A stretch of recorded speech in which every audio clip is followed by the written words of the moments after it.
Thanks, Jen and Trey, for participating. Now we will continue with our regularly scheduled best content on Twitch. Oh my goodness, that's hilarious. So silly.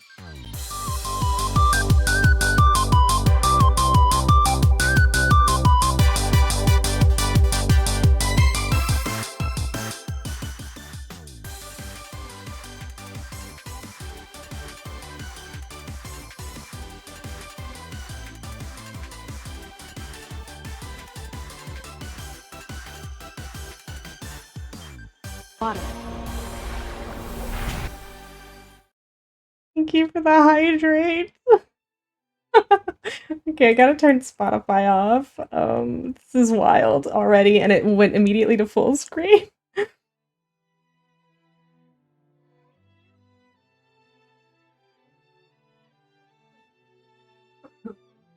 Okay. Yeah. So that's the I Love Colonel Sanders game. We are going to be playing that now. Let me get it.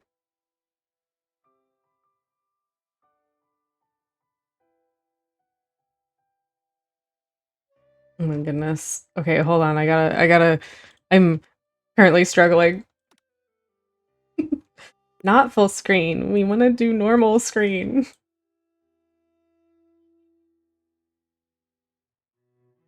Okay, I think I can turn this back up now. And then let me... The game. Where are you?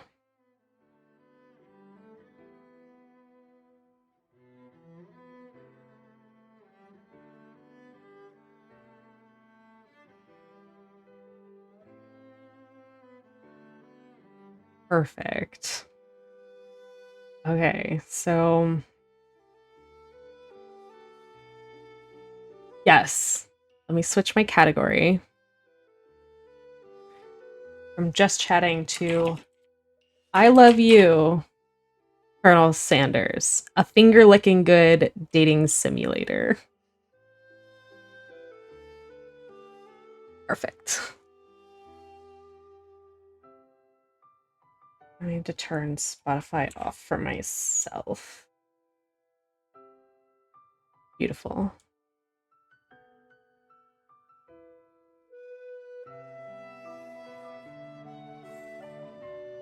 I think here should be okay.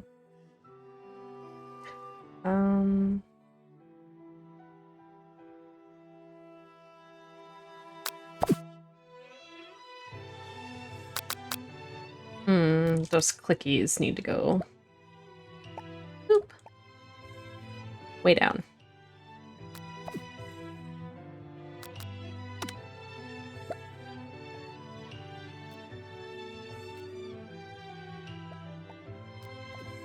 Okay. Welcome to I Love You, Colonel Sanders. It is a dating sim for KFC. And I don't really play dating sims. So we're just gonna do this and have fun with it, and we're just gonna go until we feel like it's we're just gonna go for some time.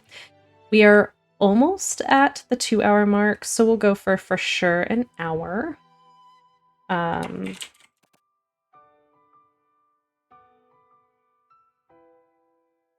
And then we'll kind of see, we'll assess how we're feeling about the game and how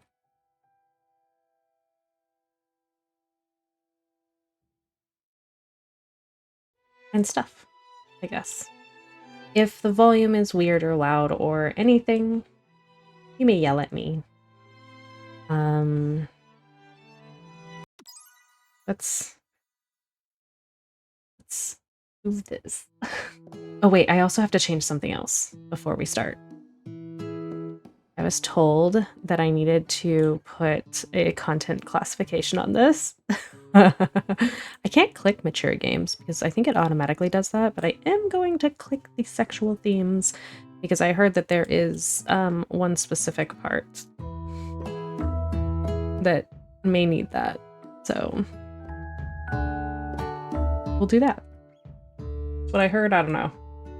Okay, You sleep softly as the morning sun casts a warm glow through the window of your modest student apartment. There's a gift there. Did I click anything? The world is peaceful and serene. You could stay in the moment forever. Or you could wake up. Now, now, now. Your first day of culinary school is no time to sleep in.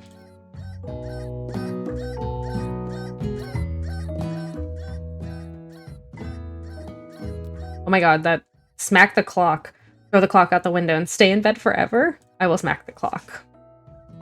Lying in bed, you stare at the ceiling, thinking about everything that awaits you at the prestigious University of Cooking School, Academy for Learning. Perfect name. Your mind begins to wander.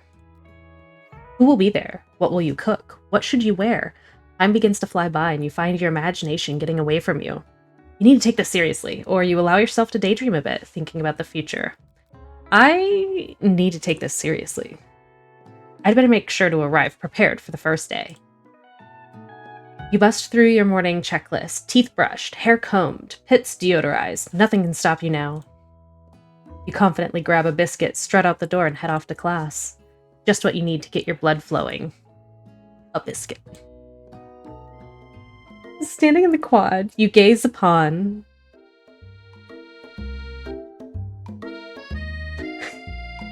Alright, it was also loud in my ear. Standing in the quad, you gaze upon the magnificent University of Cooking School, Academy for Learning. Here comes your lifelong best friend forever, Miriam. She's the most adorably awkward person you've ever met, and you absolutely love her for it. She is adorable. Good morning, Alexa. Are you excited for the first day of the rest of our lives? Actually, because I sure am excited and a little nervous. Okay, a lot nervous. Oh, she does have green hair. We probably match. We match.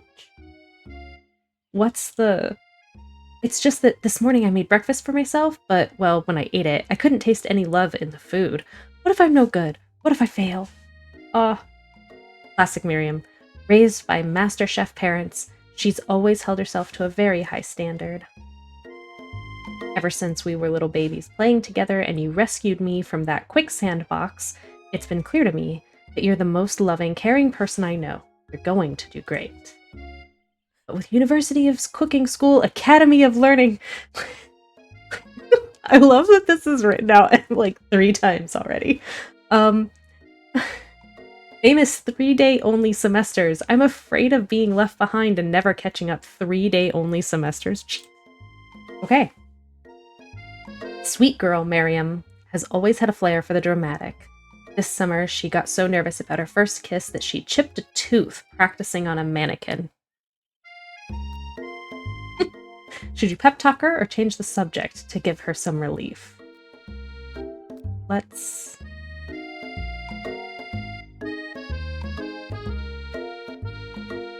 We'll go ahead and pep talk her. Remember last month when we saw that fortune teller and had our tarot cards read? The lady with the mask who gave me nightmares I've been trying to forget.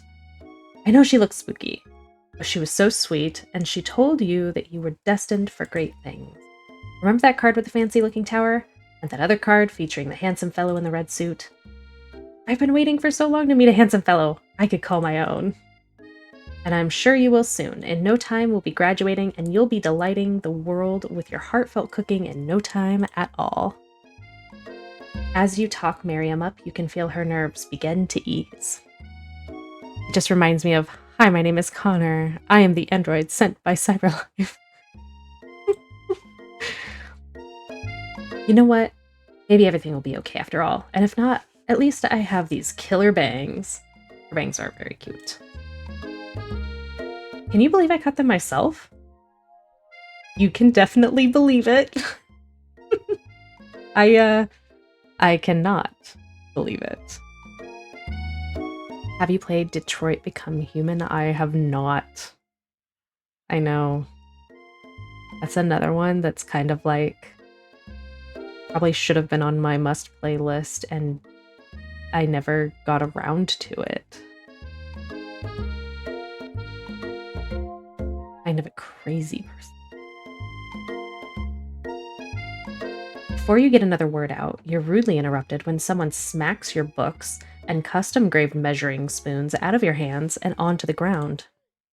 Hey! It's Ashley, your arch rival? She's totally evil, but you can't help but be filled with jealousy. She can get anything she wants, and she knows it. Hello, Ashley. Oh, I didn't see you there, chicken shins.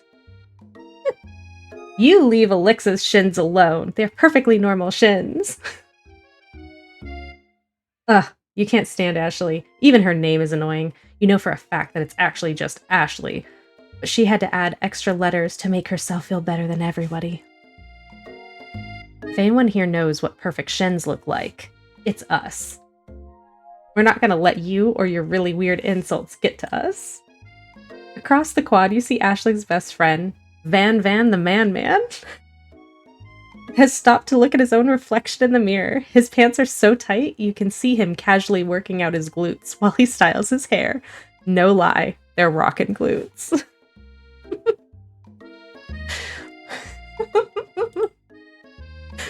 Weird insults, Gen Z coded as fuck. Van, you rang. Oh no. You've never been sure what their arrangement is, but as long as you've known them, Ashley and Van have been just as close as you and Miriam, but substantially more devious. Look at his apron! I love the belt.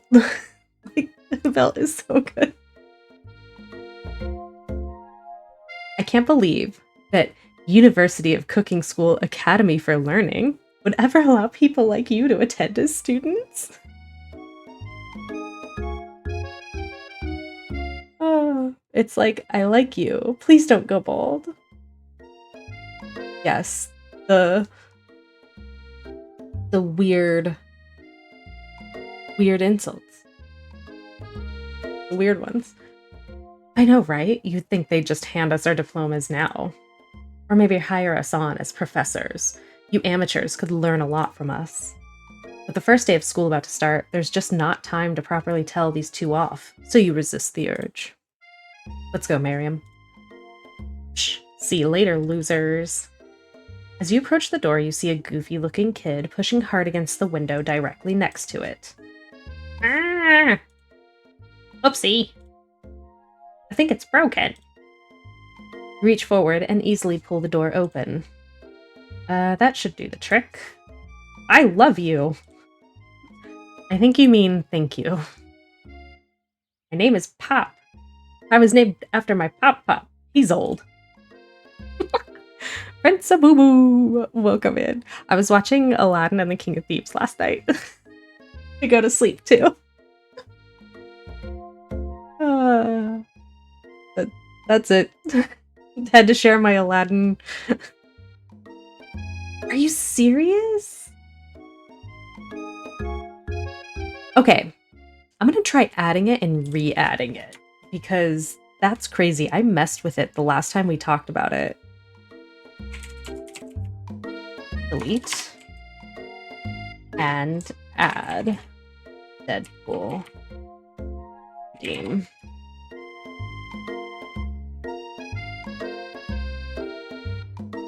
I love your style today. Special occasion. Yeah, the special occasion is I'm here to date the Colonel Sanders. Actually, no special occasion, but thank you so much. I got a couple of new shirts and was excited about it. So I'm wearing them. That's the only thing. But thank you. The pop in question. This guy. Oh my god. Oh, loving it. It's never mind.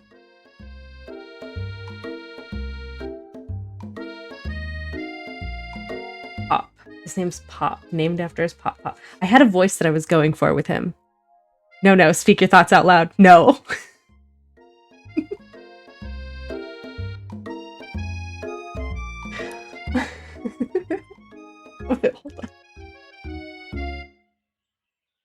You mean this old thing?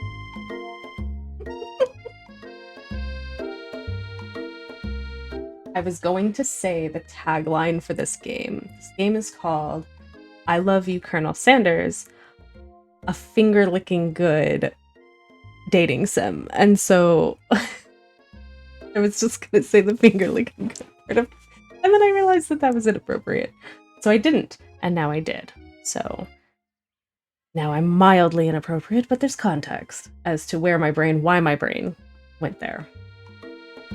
That is all. Okay. Could someone like this also be a student at the school? He must be one heck of a chef. Also, his name tag clearly says Bob, but I guess he's reading it upside down. I wholeheartedly agree. Just the game. Hi, Pop. I'm Alexa, so are you gonna make me hold this door all day? Nope. And with that, the young man walks in the building ahead of you. Is it just me, or is he kind of cute? Oh god, it's just her. I think it's just you. You both shrug your shoulders before following him into the building. And at the edge of the room, unsure where to sit, other students wander in and keep themselves busy chit-chatting. A scruffy-looking pooch takes his place at a podium in the front of the class. Adorable. Oh, his name is Sprinkles! I needed a voice for him. Guess what? I went to my first Comic-Con and got one of the best items anyone can own. Can you guess? Ooh, is it a Deadpool waffle iron? No, that wouldn't be at a Comic-Con.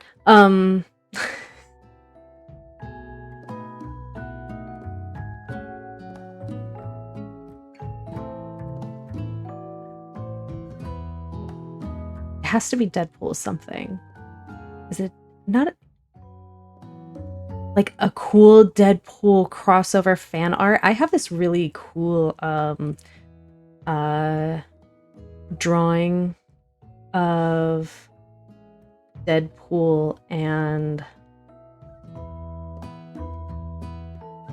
Blade.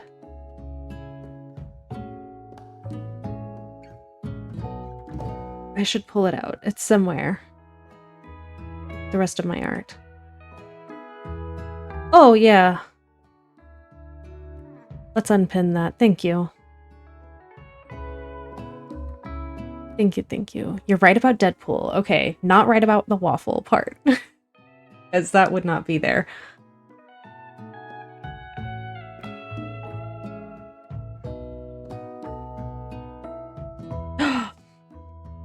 I could show you what I got a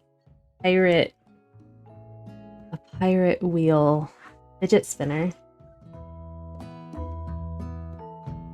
which is pretty close to one of the coolest items you can own. Koga got it when she went to a Comic-Con this weekend.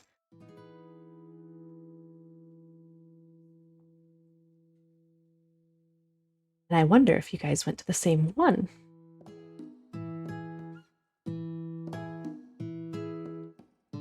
Really cool. And it, like, when it goes, it just, like, goes for a really long time. Oh, you were at London. Okay. Yeah, no, not the same one.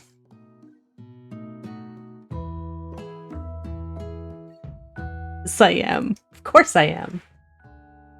That would be the character I was, by the way.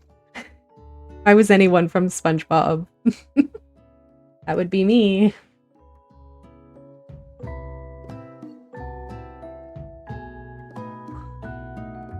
Like goes too.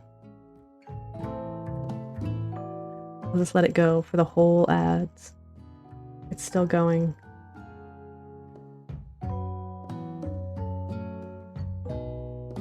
That great weight to it. Okay, so not a poster, not a sticker, although stickers are, honestly, I love stickers. Remember when buttons were like a thing? I loved going to cons and just getting buttons. Okay, I'm ready for the share. I wasn't sure if you were stuck in ads or not. You're not, because you're a subscriber. Who be disturbing the Flying Dutchman in his own lair?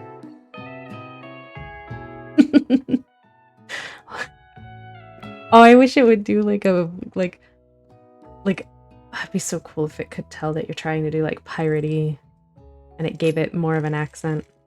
I am ready to know because I don't think I will get it.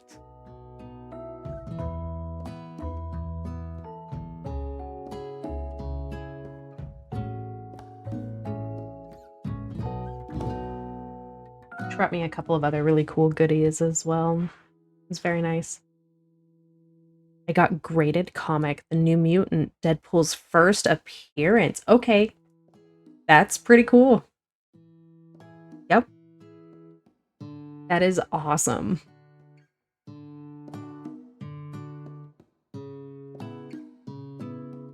That is super, super cool.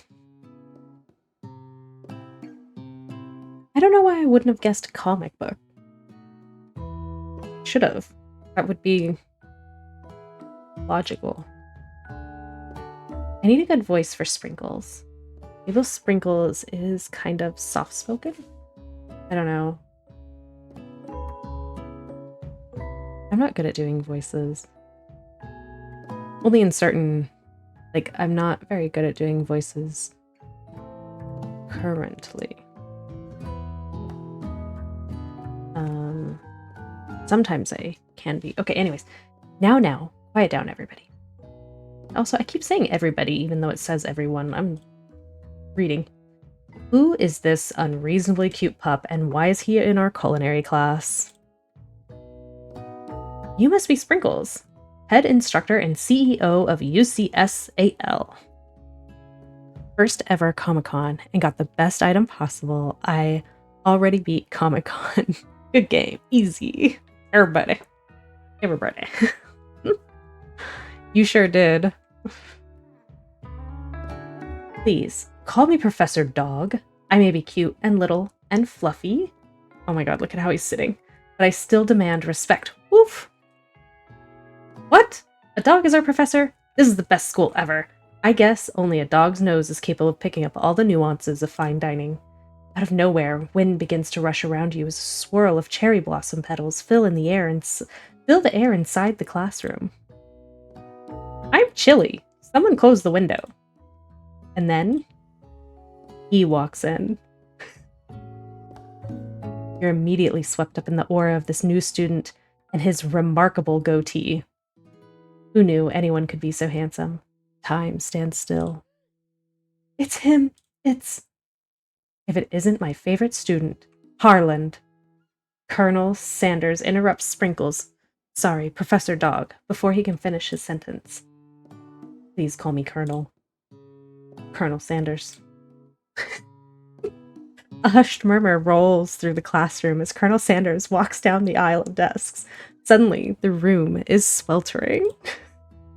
Sweat begins to bead across your brow. You feel like everyone is looking at you, and you're not entirely wrong. And this over here must be Sweaty Sweats a Lot. Maybe we should open that window back up before Faucet Pits melts into a puddle and evaporates entirely. Hold on, just a second. Nobody talk to my friend like that. You two both know my name. Were we not in the same kindergarten class? And what is with all your really weird insults? Besides, when Alexa sweats, it's not gross, it's beautiful. Look at that shimmer! Colonel, I'm trying to sneak around the base, but the clap of my ass cheeks keeps alerting the guards. Okay, I'm gonna take a moment to clean myself up. Good thing you didn't forget about that deodorant this morning. This classroom is hot, hot, hot. Professor Dog steps in to settle the class down and set some ground rules. Welcome to University of Cooking School Academy for Learning, the greatest culinary academy in the world. The birthplace of culinary legends past, present, and future. Many challenges await you. There will be tears. There will be blood. There might even be really adorable tiny food, which is my favorite. I love tiny food. And when all is said and done, there will be a battle. You will lift your sporks and compete in the broom cooking arena. Just then another student enters the classroom and interrupts the professor's rousing speech. Hi guys. Sorry I'm late. I hope everyone had a good summer. I really miss... Quiet. Late to class is bad enough, but interrupting my monologue, you're on the fast track out of here, young man. Are you sure you're even in the right place? Don't you recognize me? This is my 3rd year in this school with you as my teacher. Everyone stares at him blankly. Does no one remember me? You're expelled if you utter one more word before I finish. Let that be a lesson to you students that tardiness is unacceptable. Even Clank made it here on time, rolling halfway across town on his tiny wheels. You turn to see the student Sprinkles is referencing, who appears to be some sort of industrial kitchen appliance. The class bursts into laughter. Oh, Clank, you rascal. Sprinkles walks in the classroom as everyone stands in silent obedience. When he gets to you, he lifts his nose into the air and takes a deep sniff. Your diet is lacking. Based on what I'm picking up here, you definitely need a multivitamin. You should be taking better care of yourself. You've never had a talking dog as a teacher before, but Sprinkle's reputation for being smart, but tough, is well known. You decide to try and butter him up by giving him a treat from your pocket. But what kind? A beef treat? A rubber ball? Or a chicken snack? I'm gonna give him the rubber ball. You reach beneath your apron and return with a rubber ball in your hand. Sprinkle's eyes goes wide as he locks onto it. You toss the ball and he bounds after it, grabbing it in his mouth and swinging it from side to side before dropping it. The thrill passes quickly. It's not clear if that endeared you to him or not. Settle down, young chefs. Take your seats and prepare to have your minds open to the amazing possibilities of culinary creation. As everyone rushes to claim their favorite seats, you are left standing at the front of the room. Only 2 options remain. Hey, Alexa, there's still a seat here. It seems that no one has claimed this seat next to me, if you're interested. 2 good options, but which will you choose? What do we choose? Do we choose to sit by Colonel Sanders, or do we choose to sit by our best friend? What do we do? Like I feel like saying sitting by my best friend would be like, you know, that's what we do. But this is a dating sim, so are we like, we get ahead and like, you know, scooch on over to the Colonel.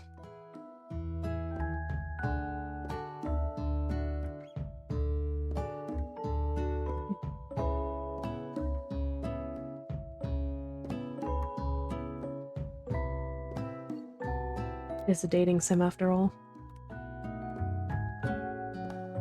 You move to take your seat by Colonel Sanders. It appears he brought no books, pens, or pencils. However, his perfect upright posture shows off a seriousness that makes you confident in his desire to learn. Thanks for offering me this seat. I've only had 2 rules. Do all you can and do it the best you can. It's the only way you ever get that feeling of accomplishing something. That's so inspiring.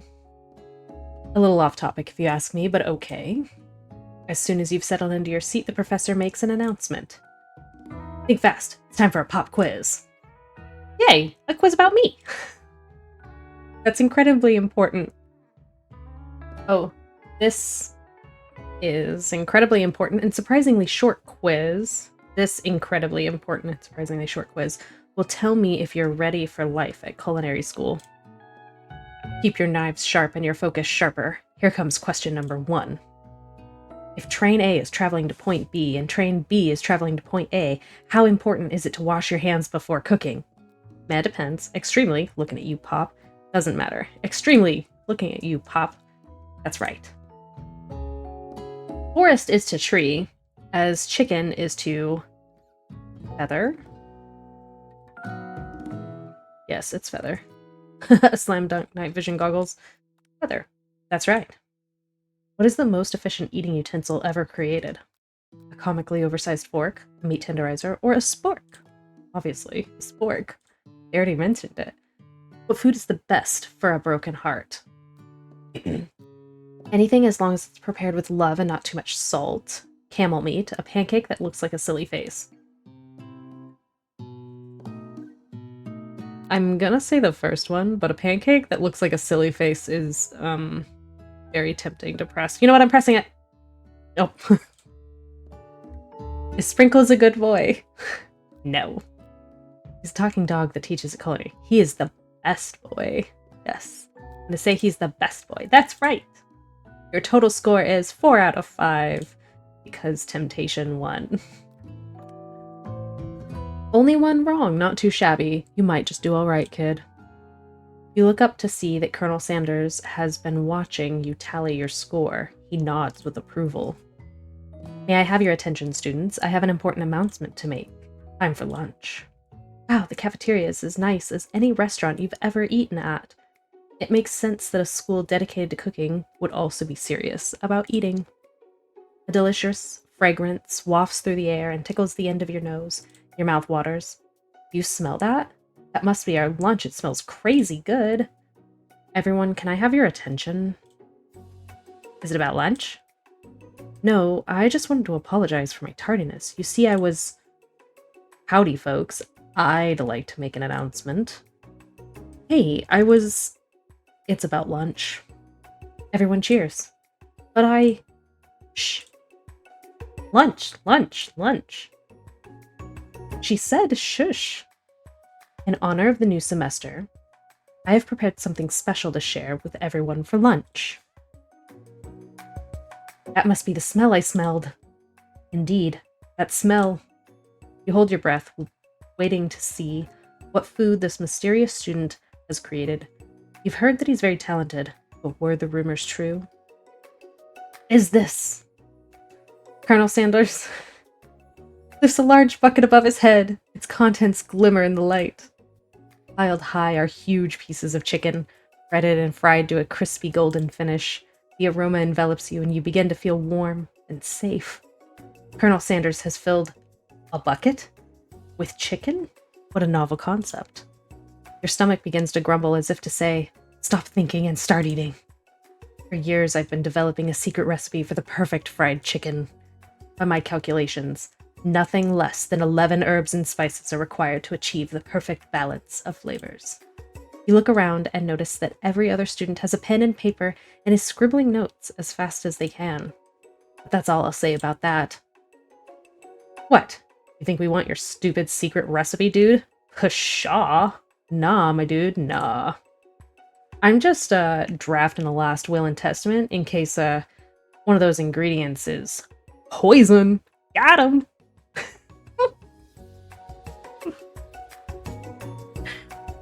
What is your favorite wing flavor? I am kind of classic. I really love just like buffalo wing, mild sauce on it. That's my favorite. And I really, really like boneless wings, mostly because I am picky when I eat chicken off of a bone. I get kind of like I stare at it a lot. And it also takes me a really long time to eat wings. They're messy. He looks around nervously to see if anyone else is laughing at his sick burn. You wait to see what zinger Ashley has prepared to follow up, but she suddenly takes a different approach. Yeah, and I was just like writing in my diary. Dear diary, today I smelled something beautiful. I knew at that moment that only the hands of a true gentleman could fry chicken so tender.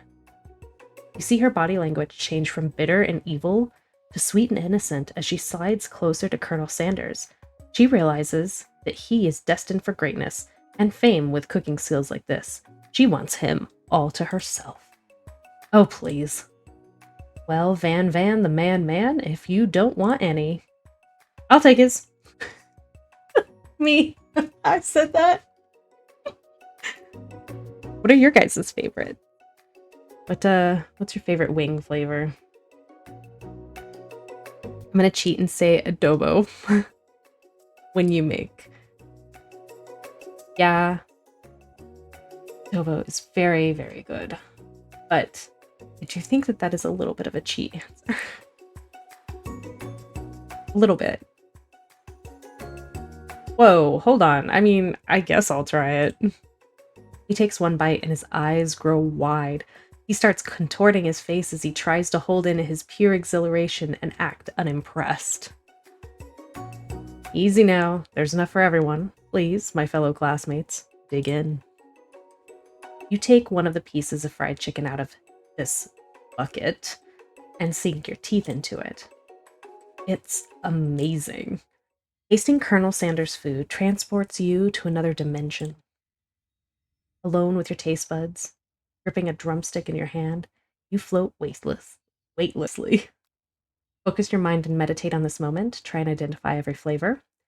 Savor the moment and everything that it tells you about Colonel Sanders' culinary heart, or swim toward the light. If I were to go with my I would swim toward the light. I'm gonna try and identify every flavor. You let the food rest in your mouth and focus on it, scrutinizing every flavor. Salt, maybe? Pepper, too obvious. Oregano, basil, maybe. But there's something else. Something dark, spicy. You dig deeper, deeper, deeper. Yes, even deeper still until you find it. Could it be? He really did it. How bold, how adventurous to use. You try to go even deeper into the sea of flavors, but this revelation alone is more than you can handle. You snap out of it and realize that this information was meant to remain a secret, and yet, now you know. A mantle of responsibility now rests upon your shoulders. As you look around, you realize that everyone in the room is consumed by the lunch. No one noticed that you've traveled through space and time. After tasting his food, you try to get some one-on-one time with Colonel Sanders. You approach.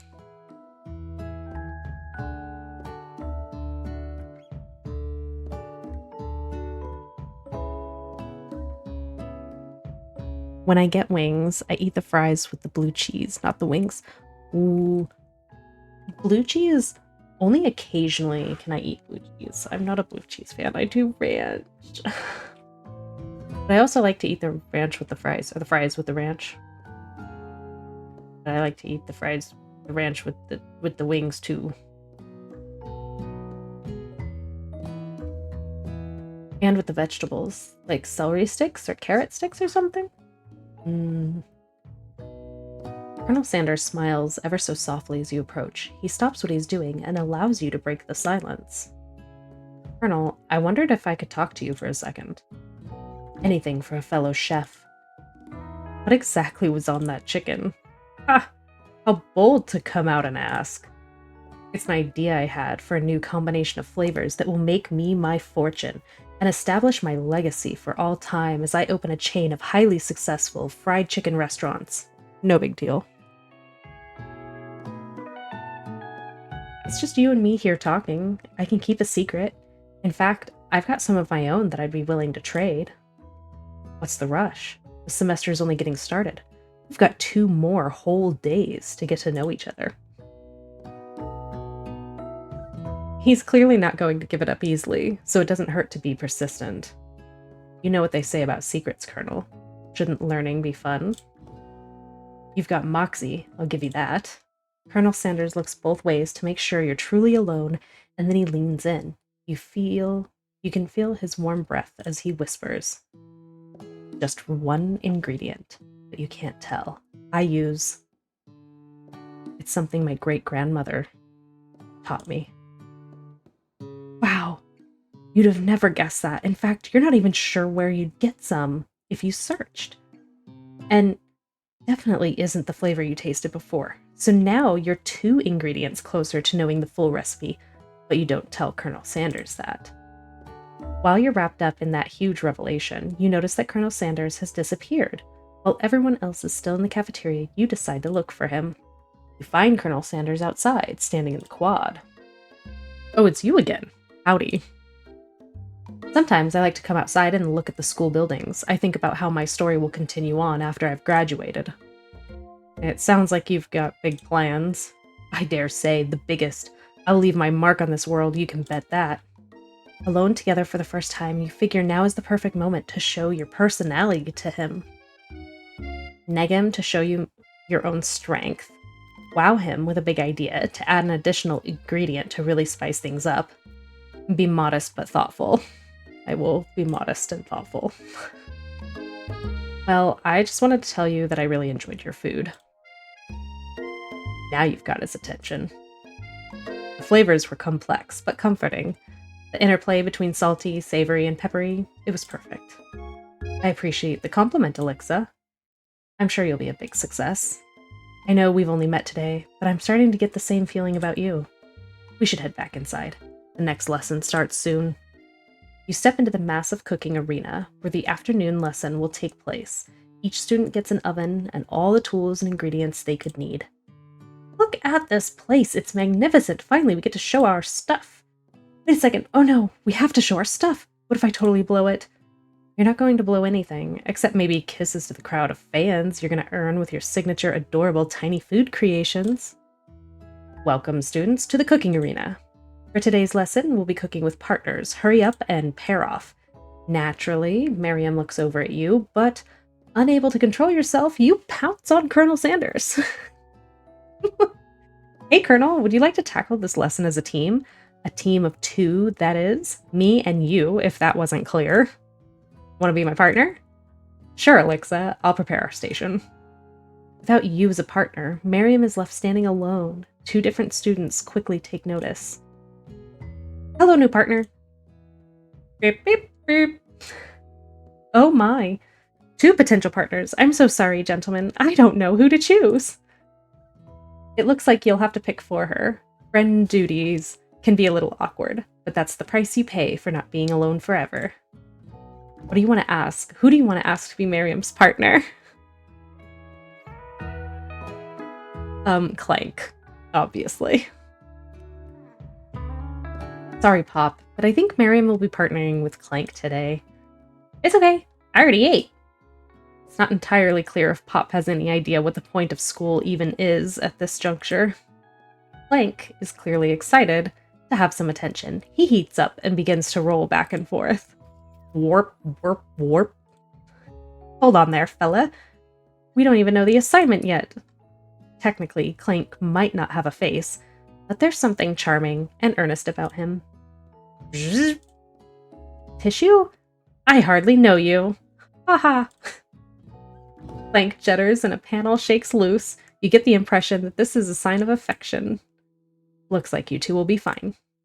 Now it's time to focus on your own cooking classwork. Alright, you 2, for today's lesson, you're going to keep it simple. Pick a basic dish and divide up the steps.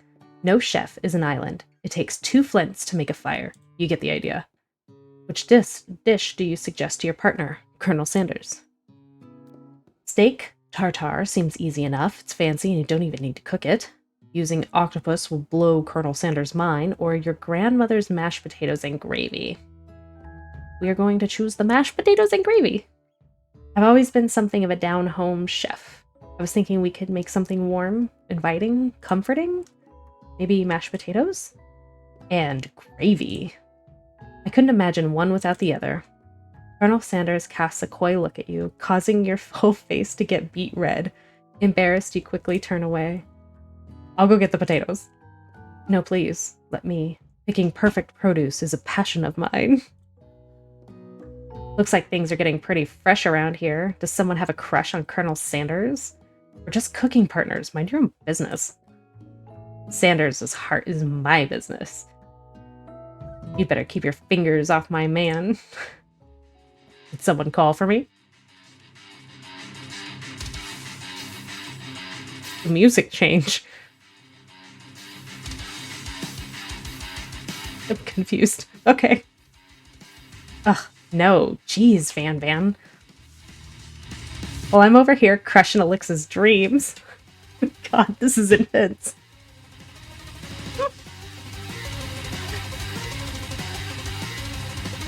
You're supposed to be taking care of your classwork. That was the deal, remember? Colonel Sanders returns, arms full of peeled potatoes. He tosses them into boiling water and turns his attention to you and your old friends.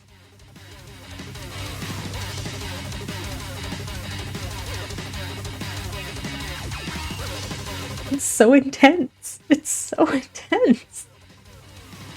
Oh, howdy there, Ashley. Van. Are we working in a quartet instead of a duet now? Actually, no. It looked like Alexa was struggling, so we offered to give them a hand. You know how it is. These young amateur chefs need a lot of mentoring. I was gonna say, Colonel Sanders, maybe I could also teach you a thing or two about fancy food. Maybe one day you might be able to get up to my level. Ha! Doubt it.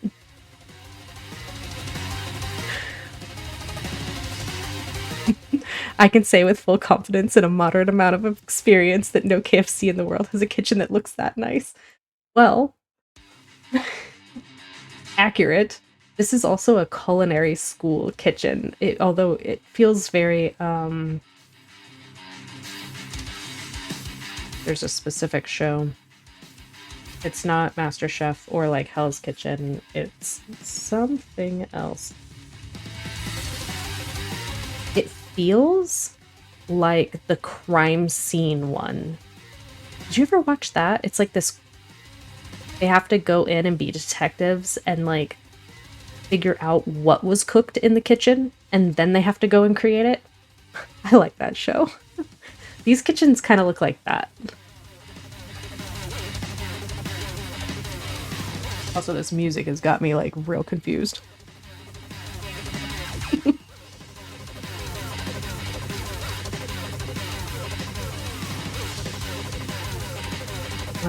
Yeah, I read that. Okay. I know of it, but I've never watched it. It's really funny. I like it. It's good. And I can feel like a detective. I haven't watched a proper cooking show in probably 5 years or more. I used to watch cooking shows a lot. I loved watching Chopped. Chopped was... I'll still sometimes occasionally watch Chopped. I don't really like... I liked MasterChef for a little bit, and then I really liked MasterChef. The kids one was cute for a couple seasons. Are they going to restart it? They are. Oh my god. It's so intense. The dramatization of them all got super out of hand and turned me off. Yeah, that's... Hell's Kitchen was like... I couldn't really watch that. Oh my goodness, a raid from Stay? What the heck? Welcome in, Stay. How are you doing? Welcome in, Raiders. How's it going? The Master of Mayhem is here. Oh, you were playing Skate again. Nice. The Lord of Chaos. And you got marshmallow ice cream. Good. Today was the official release. Nice. Free to play. Oh, that's sweet. Okay. Yeah, no, good to know. Definitely. Cough, cough. We're playing I Love You, Colonel Sanders, a finger-licking good dating sim where we try to date Colonel Sanders. It's very silly. But yeah, welcome in. Also, that top looks amazing. Thank you. I got a couple new shirts, so I'm wearing them, and I quite like it. But thank you. And I have green lipstick on to match the hair. I feel very, I don't know. Today's a good feeling day. I also got a lot done this morning too. I don't like it. I love it.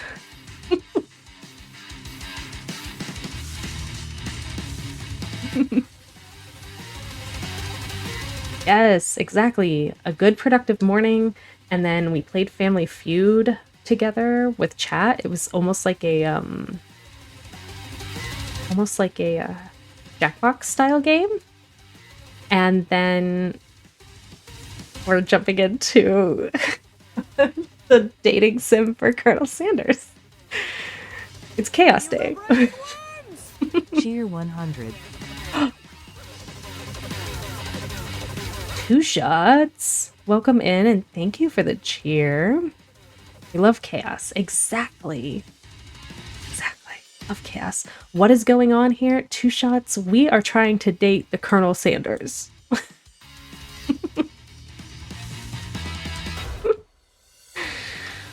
just a little bit. And this music is wild. It like suddenly changed and we're starting the first like cooking competition lesson, I guess. You can do it.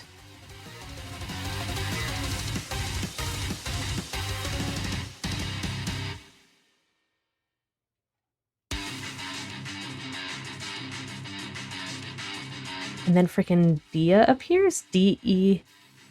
Dia? Do you mean Prince Abubu? Is this devil is a part-time cross? I love devil is a part-timer. Such a good one. I think it kind of is. Dio. Dio. I was like, Dia. Dio. 10 out of 10. Yes. 100%.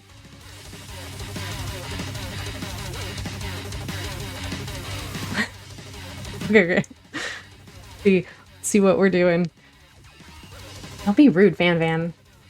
Personally, I have no doubts whatsoever about Colonel Sanders' ability to concoct creations worthy of admiration. After all, your fried chicken was quite spectacular. But Colonel, if you ask me, I might make a better partner for you than this thing that has positioned itself at your station.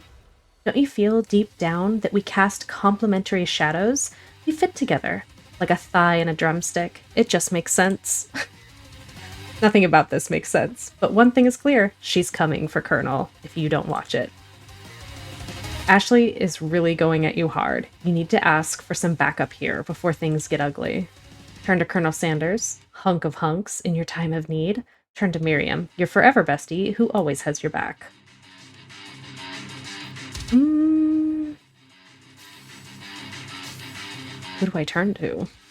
I feel like Miriam's busy with the robot. I don't want to, like, bug her. I'm here to learn and to express myself via my cuisine, not bicker with prima donnas. Partners were chosen at the beginning of class, so let's all respect the format, okay? You turn to Colonel Sanders to confirm that you're on the same page. I chose Colonel Sanders, and Colonel Sanders chose me. Isn't that right? A businessman respects all fair agreements, from contracts to handshakes. I took on Alexa as my partner for this activity, and I stand by it. Based on your team's behavior, I'd say you are perfect for each other. Neither of you has Alexa's natural talent, or their loyalty. Being deafened by Colonel Sanders leaves you feeling defended, not deafened.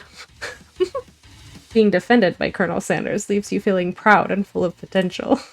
You look for Sprinkles in hopes that he might step in, but he's nowhere to be found. Darn those cute corgis and their short but sturdy statures.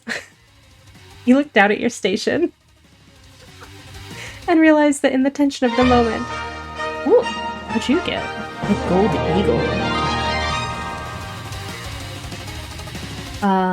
In the tension of the moment, your hands have been cooking on autopilot. Uh-oh.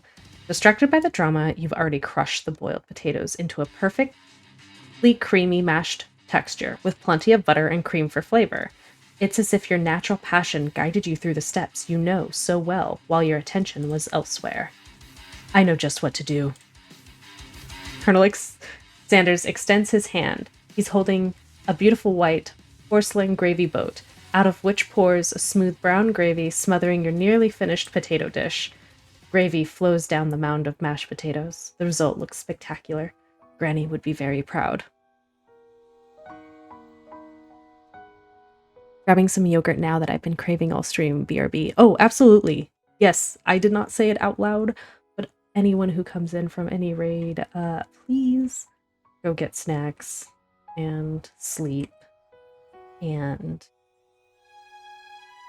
Showers, maybe you want, you know? Or naps?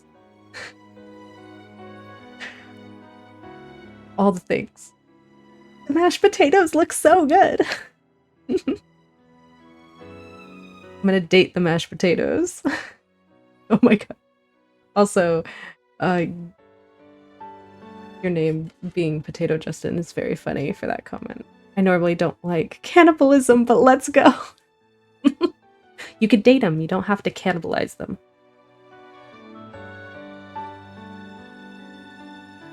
Date the mashed potatoes. I don't think that's who we're dating. We're not dating the food, we're dating Colonel Sanders. We are gonna eat it, it's gonna be cannibalism. Colonel Sanders holds a spork out to you.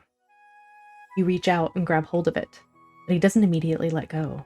Two of you stand holding the same spork, and for that small moment, all the madness and pressure in this crazy world stops. Your eyes lock. The moment is electric. Time stands still. You love something. Set it free. Together, you dig the utensil into the mashed potatoes and lift a heaping sporkful up when you see Ashley with a sinister look. You know she's plotting against you to be with Colonel Sanders. And then, filled with rage and without thinking, you fling the spork full of mashed potatoes right into Ashley's stupid, beautiful face. Van, do something! Do something!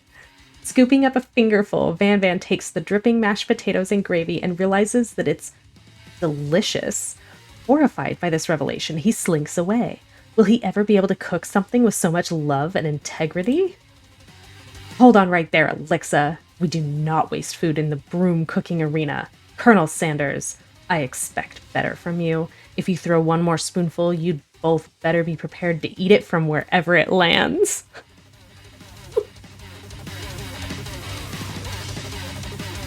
Can I has potatoes face?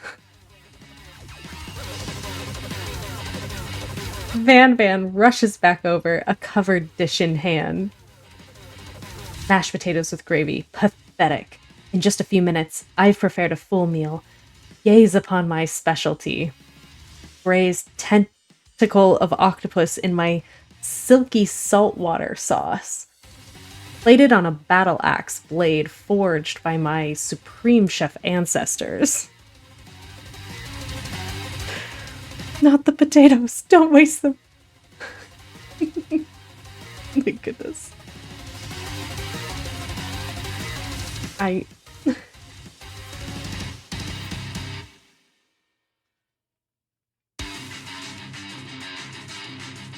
want to talk over the TTS. Give it a second. Sometimes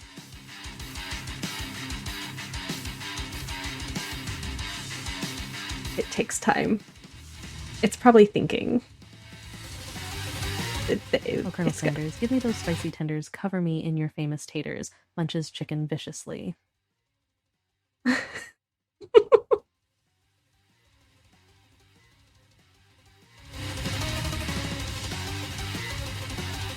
Ridiculous.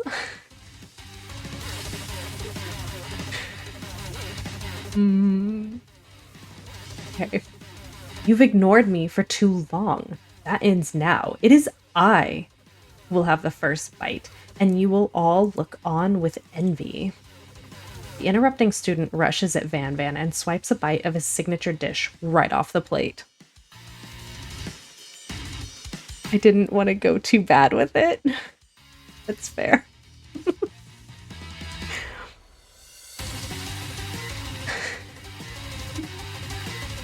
It's very funny because I feel like the first day that I put the TTS up there with my voice, it, like, a few people were like, uh-oh, you're definitely gonna use this responsibly. And then so far, y'all have been. Nobody's done anything too crazy with it. I'm very kind. Oh, you got Doritos ice cream!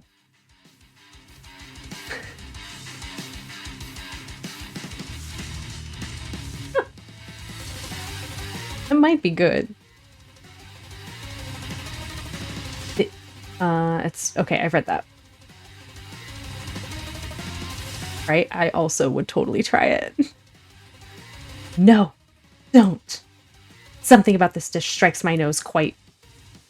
strike my nose quite right. I think the octopus was rushed and may have turned in the process. The result could be toxic. Too late. It's been eaten. I think I left something in the oven. I don't feel so good. It killed him.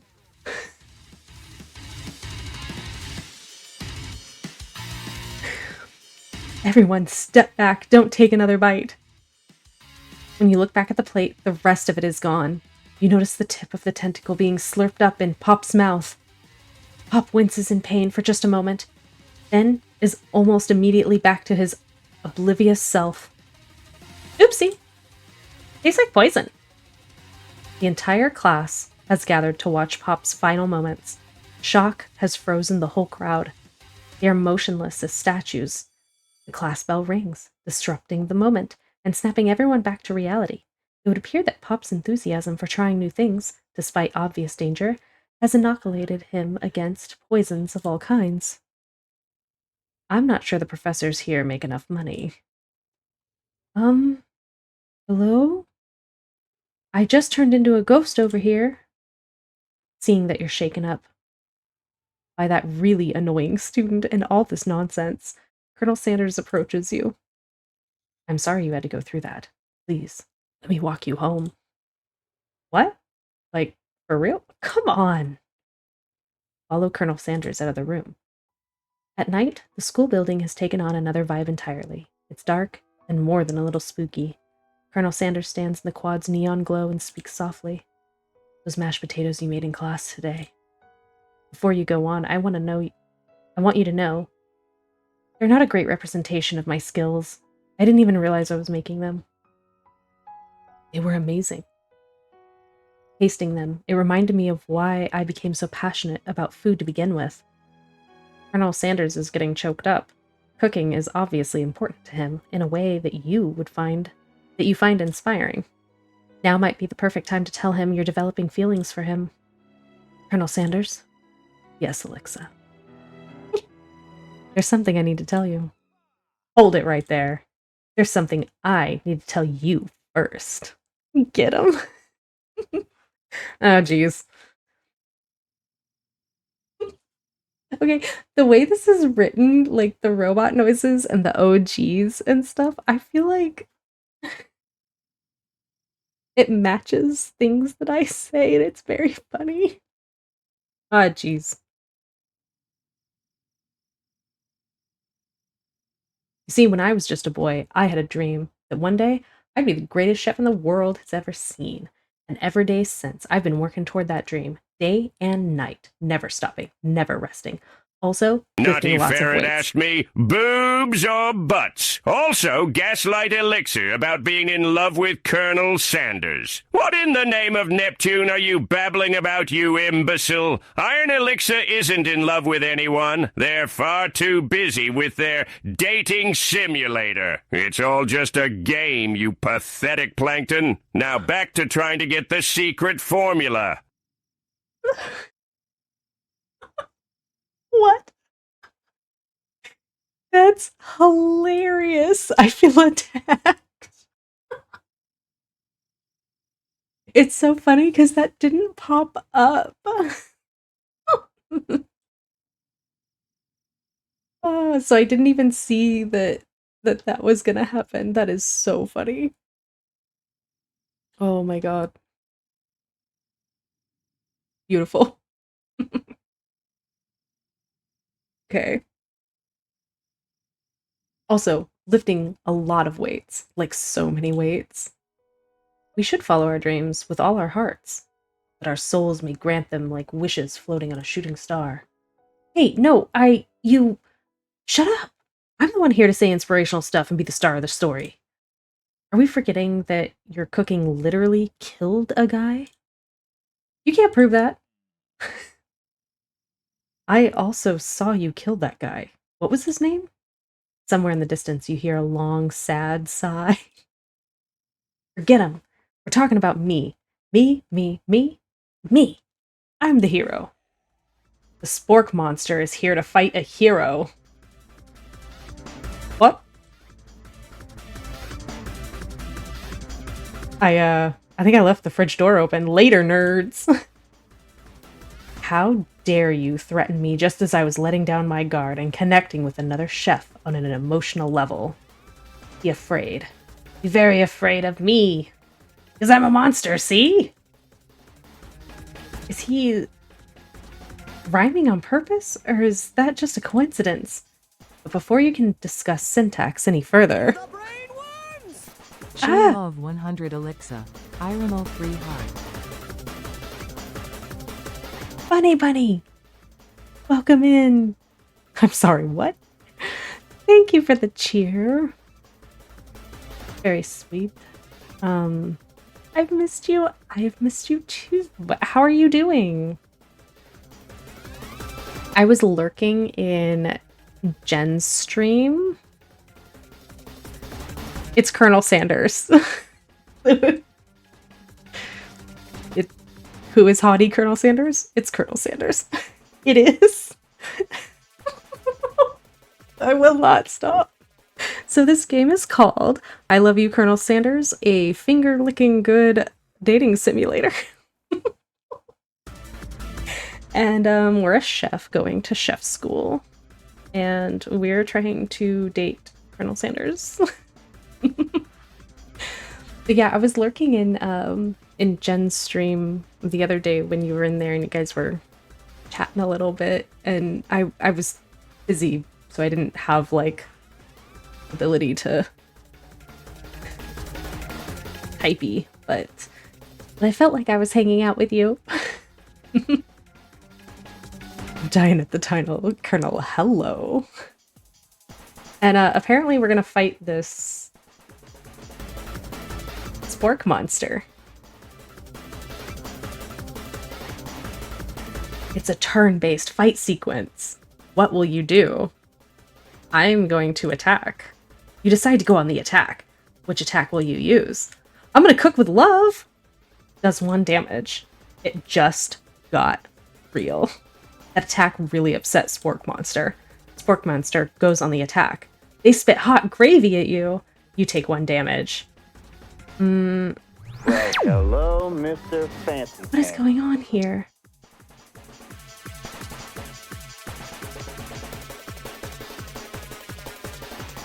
Subscribed at tier 1 for 6 months in advance. Potato Justin.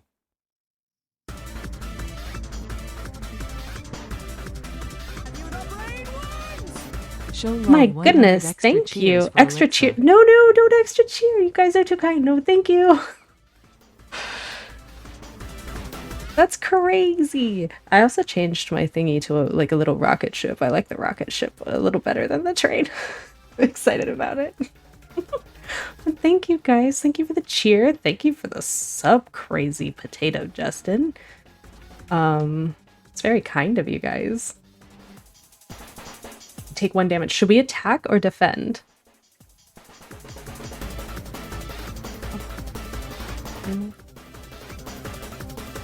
I feel like, okay, in games like this, I pretty much always only attack. I like never defend myself. Like in Pokemon, I'm just like, I use fire Pokemon against things and I just go full ahead. So I'm probably just gonna attack him. I'm gonna attack. You decide to go on the attack again. It worked last time, right? Cook with love. Cook with love does 1 damage. Spark Monster won't forget this. Spark Master. Spork Monster. Did I say Spark Master? My O's are A's. Spork Monster is really feeling threatened by your attack.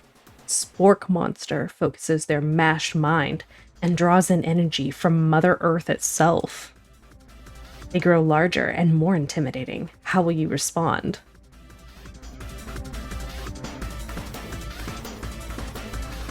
I'm gonna attack it again. Which attack will you use? Cook with love. It does 1 damage.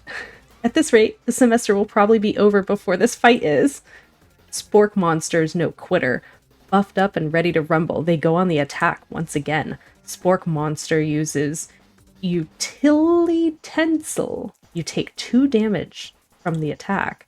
If you take much more damage, you're not going to survive the battle. Okay, fine, I'll defend.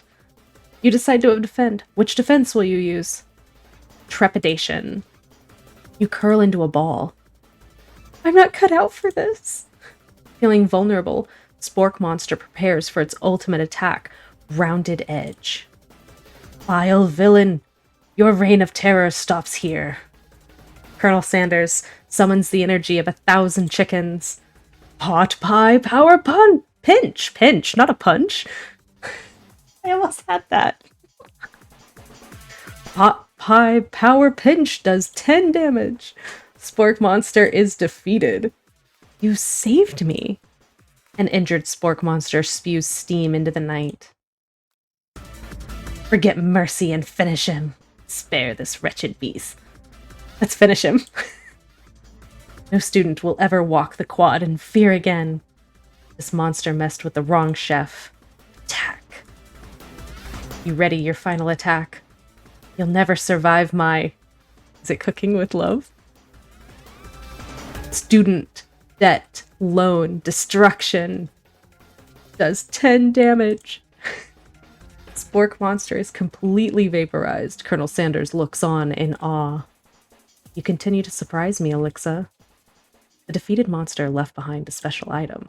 It appears at first to be a cookbook, but upon closer inspection, it's so much more. It's a book of magic spells with a golden chicken on the cover. Destroy my student loan debt. You open the cover and find a library card tucked inside. The last name to have signed it out is Borko. Borko. That name sounds strangely familiar. Your blood is pumping as you stand in the quiet of the night, holding the mysterious book in your hands. As you come down from your battle buzz, you realize that your final attack has left you completely depleted. The world around you begins to fade. Without any energy to keep your eyes open, darkness overtakes you. The image of Colonel Sanders flashes before your eyes as you fall asleep. He must have helped you get home. In your tired state, you don't know if you could have made it without him. What a guy. You want to thank him, but you don't have the strength to utter a single word. You feel your covers being pulled up over you as you're tucked in tightly. Good night, my Colonel. In your dreams, you're together with Colonel Sanders. For some reason, Sprinkles is also there, instructing your love dreams. Instructing your love. Dreams are weird. Oh! That's a lot of chicken. It's a lot of fried chicken. You wake on day 2 and attempt to process the wild visions you had. Were they memories? Premonitions?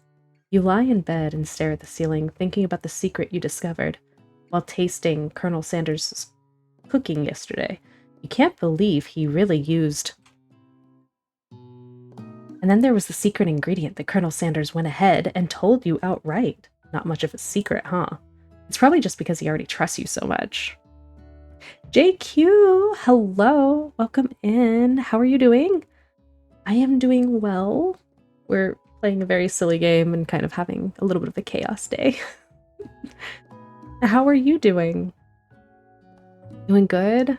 Awesome. I need to come by. I need to come by your stream. I haven't caught you in a bit. Just at work?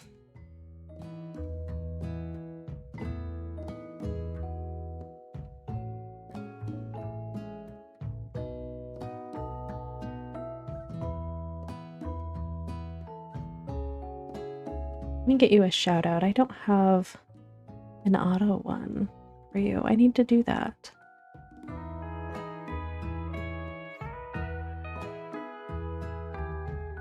Aoife, 22. Oh, absolutely. I need to have an auto one for you. I don't know why I don't.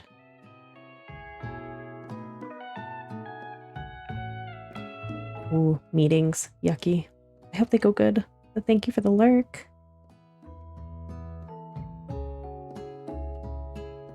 Sure, that makes sense. We'll go with that. You meet up with your bestie in front of the school. Before you can tell her about the encounter with the spork monster, she launches into a story of her own. Okay, I know this might sound a little strange, but I think I might be, I think I might like Clank. Like him? Like? I know it sounds like it's moving too fast, but there's something about him. I like him. Like him. We got to talking after class, and he's actually a totally sweet guy.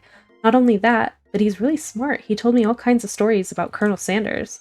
Did you know that Colonel Sanders was the most popular kid in his high school? No, but that does make complete sense. Yeah, but he was so popular that he was voted prom king at school he didn't even go to, and was also the convertible. I'm gonna have to reread this. Yeah, but he was so popular that he was voted prom king at a school he didn't even go to, and was also the convertible that he himself rode in at the front of the homecoming parade. He was the convertible, and he also rode it. What this is saying? Oh. I'm thinking maybe something got lost in pressure cooker language translation there. Oh, that makes sense. Okay. Either way, maybe it'd be best if you took it slow with this new boy, like I am with Colonel Sanders. You and Colonel Sanders, the coolest guy in school, the most famous student to ever attend University of Cooking School Academy for Learning, you're a thing now? We definitely connected yesterday. Ah, sure you did. You're great. Why wouldn't he be into you, I guess?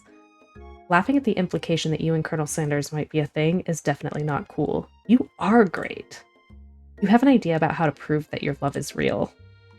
Well, if he's not into me, why did he tell me one of his secret ingredients? However, you don't tell her that you know a second ingredient too, which you discovered on your own. Thank you. I was telling some people that I got a couple of new shirts, so I feel a little... I'm wearing them. And it's been a productive day, so I feel kind of like a little chaosy. But thank you.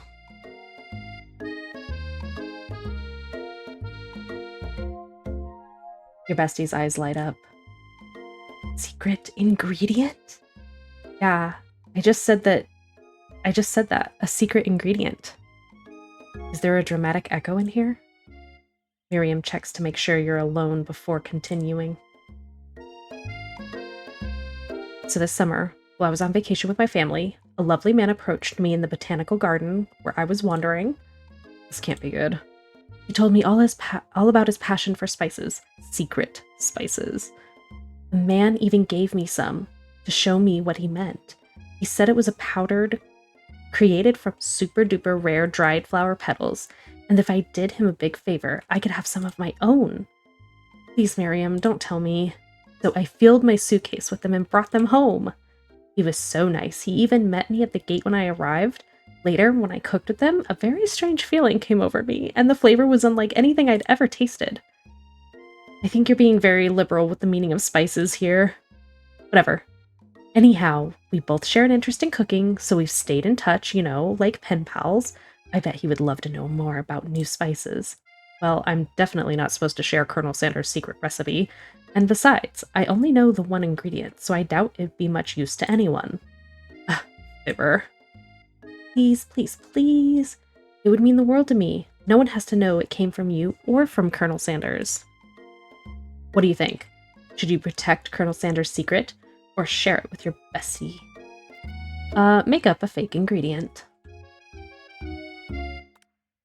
You quickly think of a fake ingredient name. I don't know, how about... It was Eye of Newt! I know, sounds like some kind of witch's potion, but what can you do? Eye of Newt, wow. Her eyes light up, imagining such a thing, and you figure that you've satisfied her curiosity and she'll move on. However, she immediately turns around and does some thumb typing on her phone that you can't quite see. That's probably not good.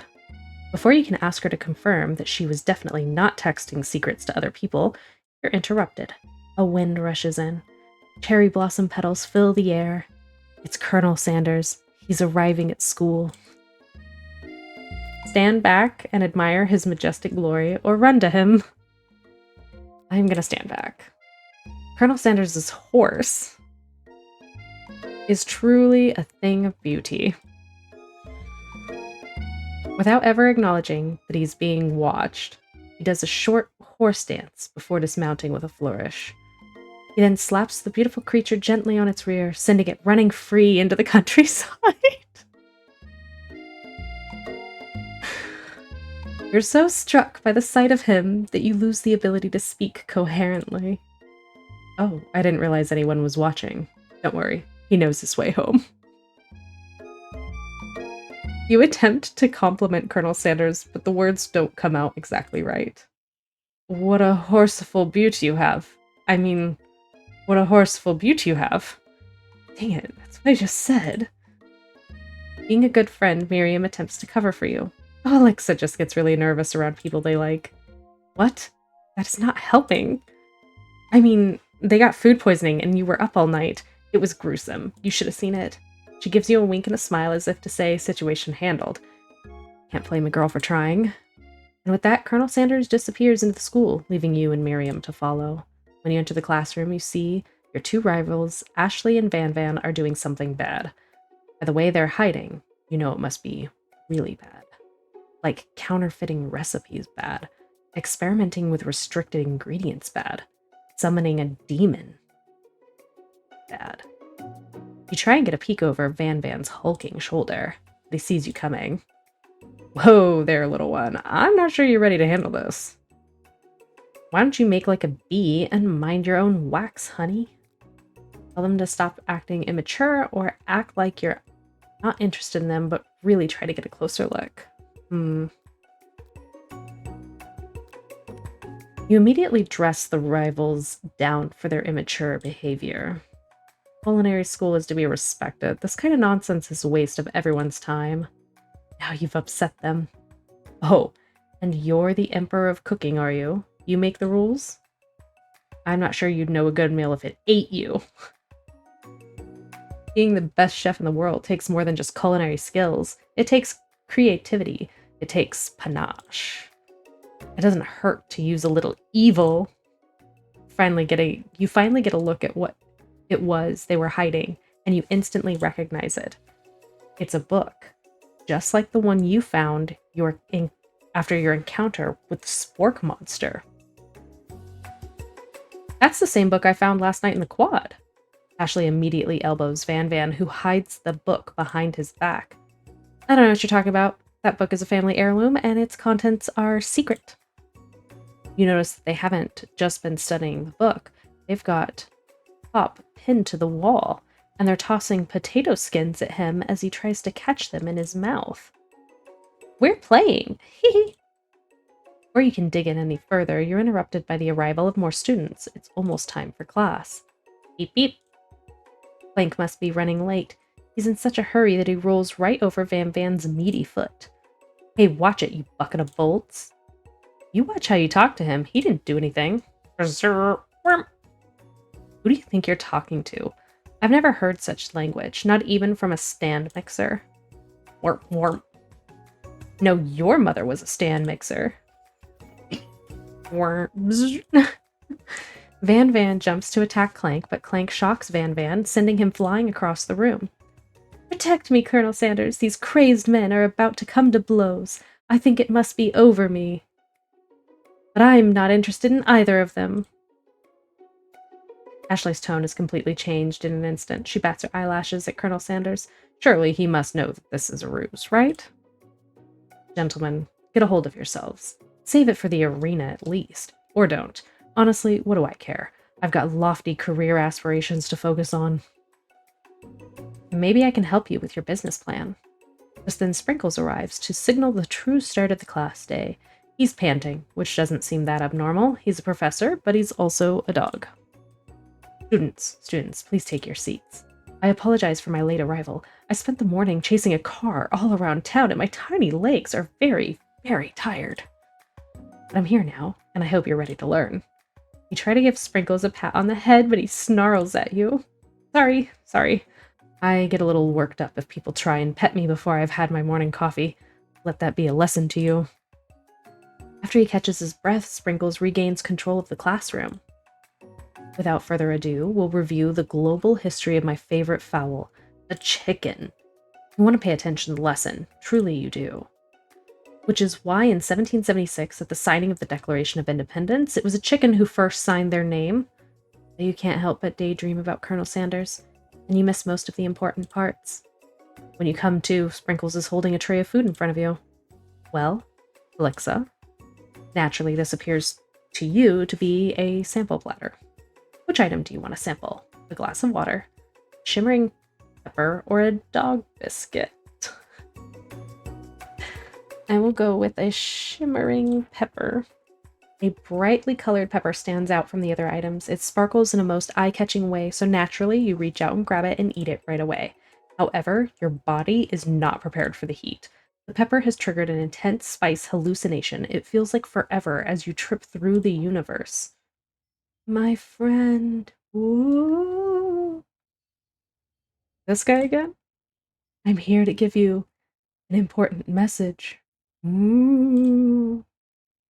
You must avenge my death and fulfill your destiny. All you must do is...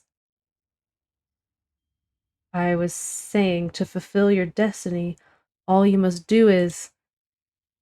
Sorry, I think I've still got some spice stuck in my throat. It's fine, I'll work through... to fulfill... the prophecy. You must... You feel yourself begin to regain consciousness. Aw, man. You come to and find everyone is staring at you. That pepper was the last of its kind on Earth, and now it's gone forever. Think to yourself, geez, I should have paid better attention. We all make mistakes. I'm sure he'll forgive you. Someday. Come on, it's time for lunch. Before anyone can relax, the cafeteria lights dim, and your rivals enter to make a dramatic announcement. Today's lunch will be prepared by a timed, competitive cook-off. The level of theatrics with these two is off the charts. Demand that they stop wasting everyone's time, step up and tell them you're on. Oh yeah, no, they're on. A bit of lunchtime competition, eh? Count me in. I have to wipe the tables with you fools before I set my lunch down on it. Then so be it. I'm not the fool. You're the fool. Fool? Good one, Van Van. I like your gumption, Alexa. I'll be watching your performance. Just as things reach a boiling point, Sprinkle steps in. Surely he'll put a stop to this madness. Now, students, please settle down. This is a lunchroom, not a sportsing court. Finally, a little sense. You breathe a sigh of relief. At least not until we turn on the timer. Just then a huge light blasts you in the face, flashing the words, "Timer ready." That's what I'm talking about. Ow! I stand corrected.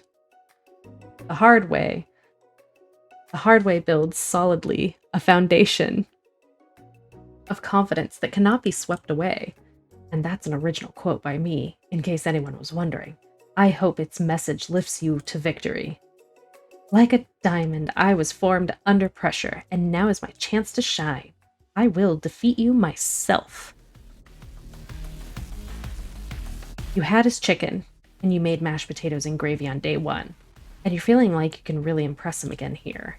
It's time to boil some water for the potatoes. Think fast. If the timer runs down, you'll be forced to pick randomly. Oh god, what temperature does water boil at? Oh, yeah. That's right. But how would you have even gotten into this school without knowing that? Winner gets to rub my fur belly. Let that enticing offer motivate you. You're going to need to season this chicken before you cook it. You don't know Colonel Sanders' recipe exactly, but you have an idea. How many? 11? That's right. You might not know all the ingredients yet, but at least you're headed in the right direction.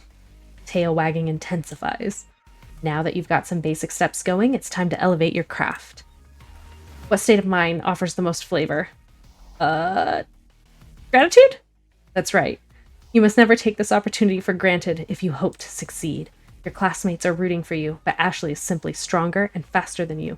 You You'd better pick up the pace if you want to survive. When you were a child, your father told you to never forget where you came from. Every day, you meditate on his advice and draw energy from that place. Now would be a great time to harness that energy. Where does it come from? Small town where dreams are born? That's right. This is your shot and you're not going to miss it. The only teacher that could get away with that comment, 100%. Aroo. You try to shut out the noise of the arena and focus on your cooking. What's the sound of success? Silent. That's right. When they taste your cooking, they'll be so taken with it that they'll be unable to speak. You notice Colonel Sanders out of the corner of your eye. I believe in you, Alexa. He's actually cheering you on. I want to squish a corgi now. Which would be awesome, except knowing he's watching you makes you totally forget what you're doing. Now all you can think about is Colonel Sanders. How many spoonsful of gravy would it take to fill a traditional Victorian... What were you thinking? Get your mind back in the competition. Grrr. Stranded on a desert island with only one dessert cookbook. Which do you take? What a hunk. I know, right? You know what? Shouldn't you be focusing on the challenge? You're falling behind.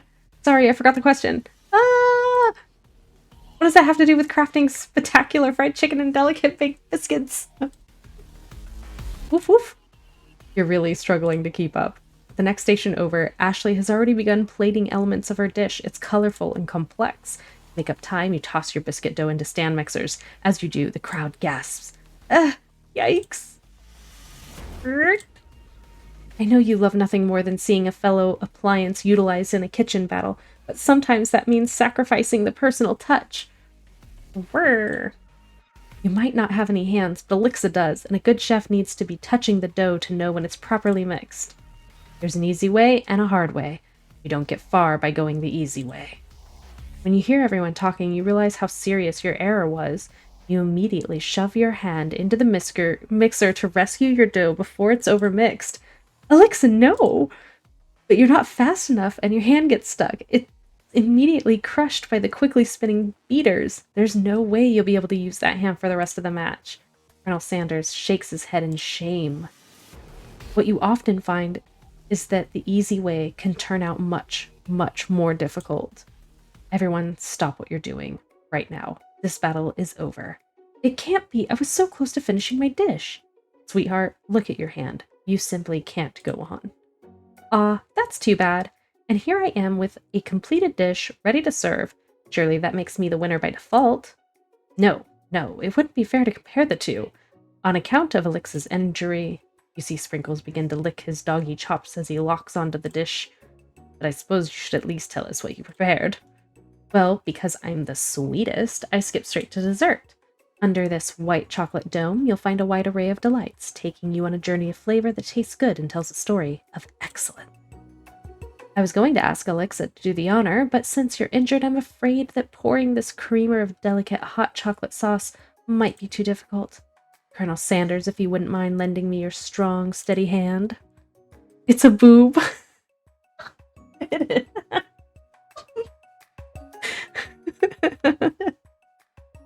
Colonel Sanders pours the hot chocolate sauce on top of the dome, causing it to melt away, revealing the ingredient hidden within. Inside, you find a delicate fried cheese croquette atop a slice of honeycomb. Ice cream 2 ways. How do you do ice cream 2 ways? Tender nugget and pearls of blueberry glee? Colonel Sanders seems intrigued, but perhaps not impressed, as he dips his finger in the chocolate sauce. Simplicity isn't your strong suit, is it, Ashley? Oh, you. Hee. As he places a sauce-covered finger into his lips, Ashley leans over and whispers something into his ear. A dab of sauce sticks to his mustache. Internalize the rage you feel? Put yourself between Colonel Sanders and Ashley. I'm gonna internalize that rage. Your rage burns so intensely within your eyes that they burst into flames. The flames cause your eyebrows to catch fire and turn to ash. They fall off your face, which means people will have a hard time understanding your emotions for the rest of the semester, perhaps forever. What? Embarrassed and ashamed by your poor performance, not to mention your crispy fried brow, you run for the quad to be alone. The beautiful weather feels like an insult. Inside of you, a storm rages. It's Colonel Sanders. He's probably here to tell you that he and Ashley are in love and have decided to go get married. And he won't even ask you to cater his wedding, because you're a terrible chef and an awful person. You try to hide from him, but he approaches you directly. I know you're hurting right now. Not just from the devastating loss, but from that run-in with the mixer and that small fire. You should get that checked out. I'm fine. Can't you just leave me alone? I'm a loser. I'm not fit to fill your fryer. I'll never be a master chef. Failure is a part of life. Not just for you, but for all of us. Do you think I've never failed at anything before? That's exactly what I think. Well, then think again. I wasn't always the man you see before you. Enrolled in culinary school, incredibly handsome, successful, motivated. Well, handsome, sure. I was born that way. But I've walked other paths and arrived at dead ends.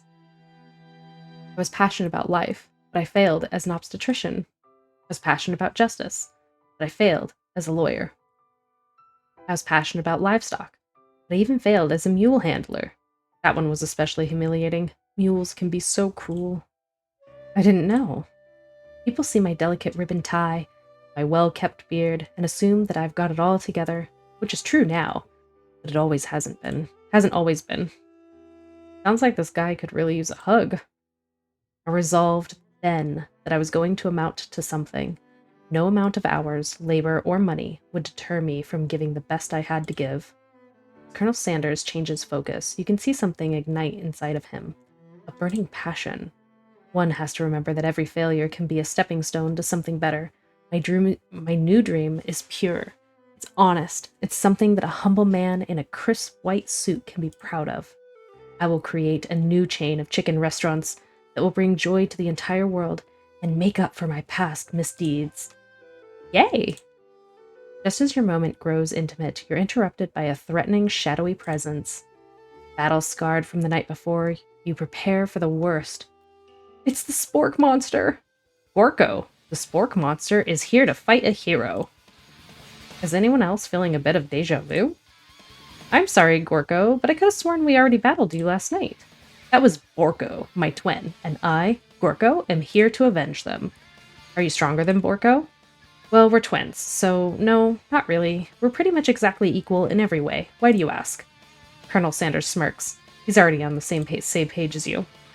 It's just that we beat Borko pretty easily, so I don't think you have much of a chance. Not to mention, I feel really guilty about that. If I could take it back, I would.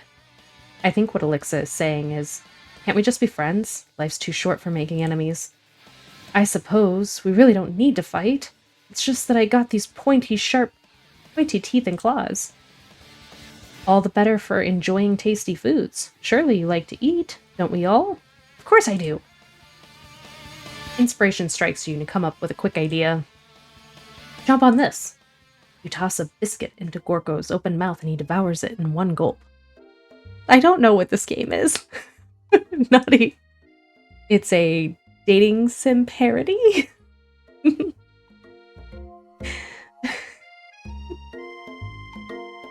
Delicious! You're much nicer than the evil students who once upon a time turned me into this creature who stands here today. I don't believe it. You were human once? Well, no, I was a chihuahua, but I was still a student at this school, until one day, some mean kids with a magic school spellbook cast a dark enchantment on me and I was forever transformed. Spellbook. Precisely! Borko used to have a copy, but somewhere along the way I've lost it. If you find such a book, I beg of you, respect it. You're a powerful chef, and you shouldn't rely on such dark and evil magic. No, you should be protecting the innocent from those who would cheat them through sorcery and guile. If you need me, don't fear. I'll be there. Sounds like there are some bad cooks in the kitchen of life, Alexa. Together, I am sure we can defeat them. Come back to my hideaway, and we can discuss. Personal invite? You can't imagine what Colonel Sanders' home must be like. It sounds like you're about to find out. Stepping inside Sanders' home, surrounded by his things, you start to feel a special bond with him. It looks like you live such an exciting life, Colonel Sanders. Every day can be an adventure if you approach it with the right attitude. Long ago, I made the decision to never stop searching, never stop working, never stop imagining. Have you been working on any new recipes of your own lately? I'm always excited to talk about food with another ambitious chef. Well, there is something. It's just a side dish that I've been tinkering with, trying to find the right balance of flavors and textures. I'm not sure I've nailed it yet. I'm close. Colonel Sanders' eyes perk up, as he starts to wonder what dish he might be describing. It's meant to pair with something spicy, or something crispy. Both, perhaps? Ayo!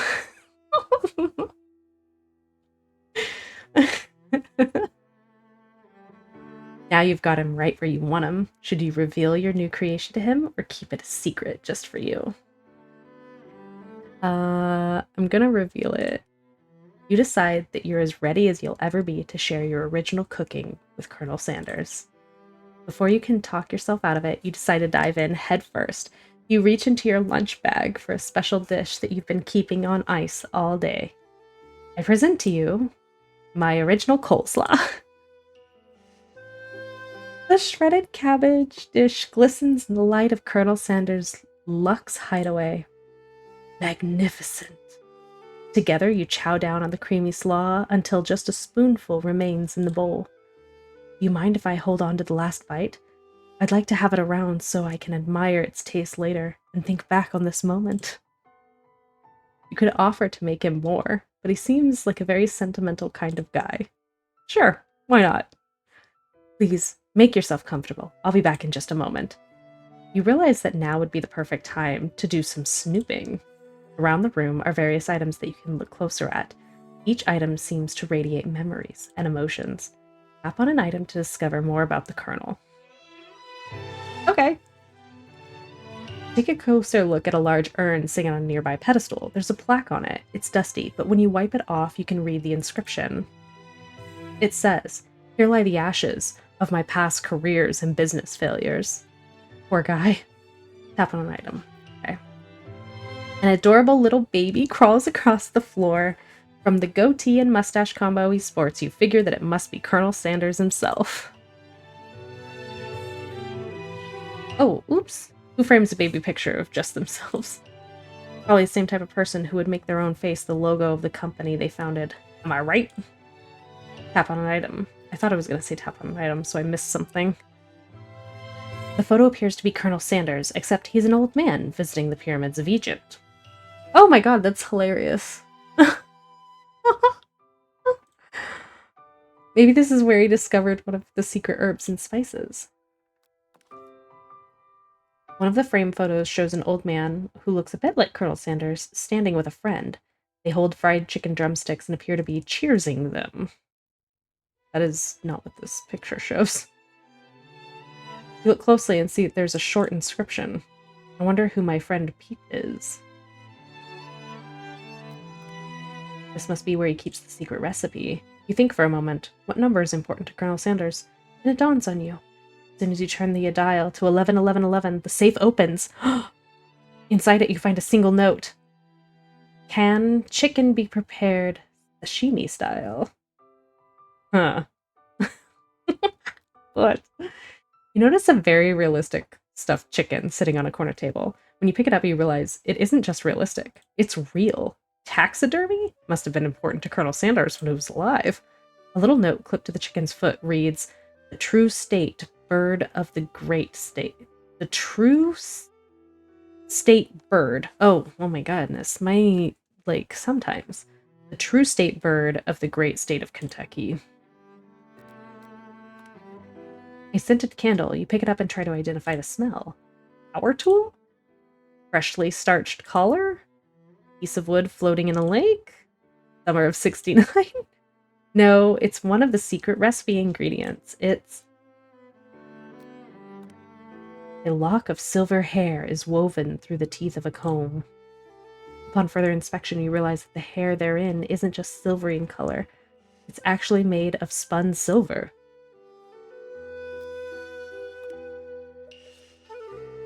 You gaze out the window, across the vast lake and mountain range beyond.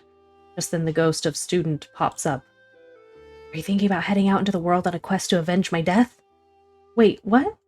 I never even learned your name. Why would I avenge you?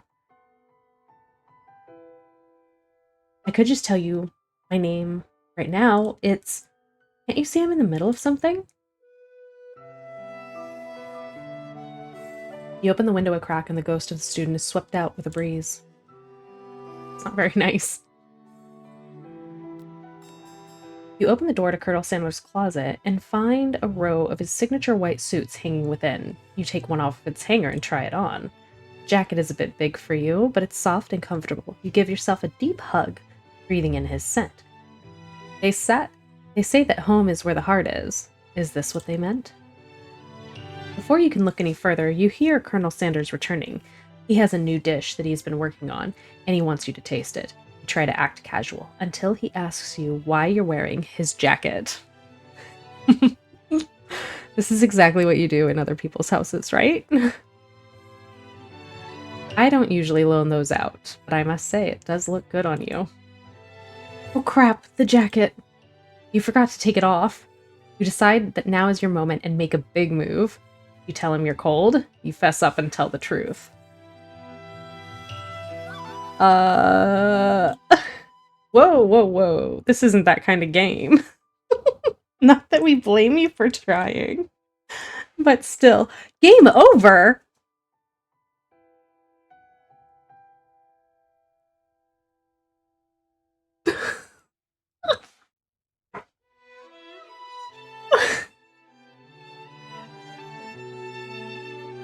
Wow. Oof. The horny led to a fail. Can I... Do we start over from the beginning? Okay, no, we don't. I'm going to... I use this.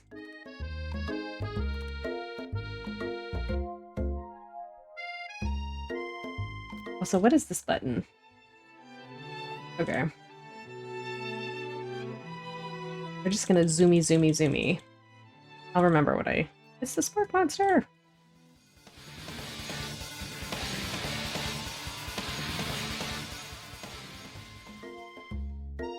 Boop, boop, boop, boop, boop. We'll go real fast.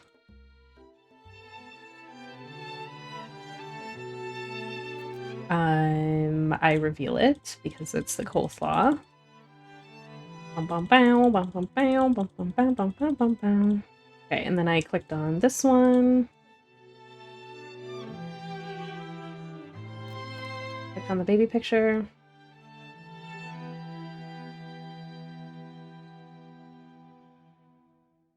Oh, so this tile said that, or maybe it's the drumstick that he seems to be waving like a rattle.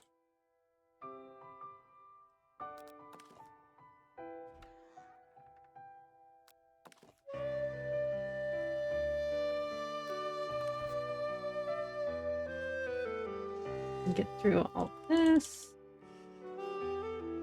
real fast.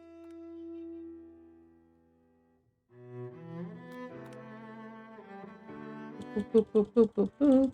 And then the only one left is... Oh, nope, I forgot that one. That's okay. And the jacket.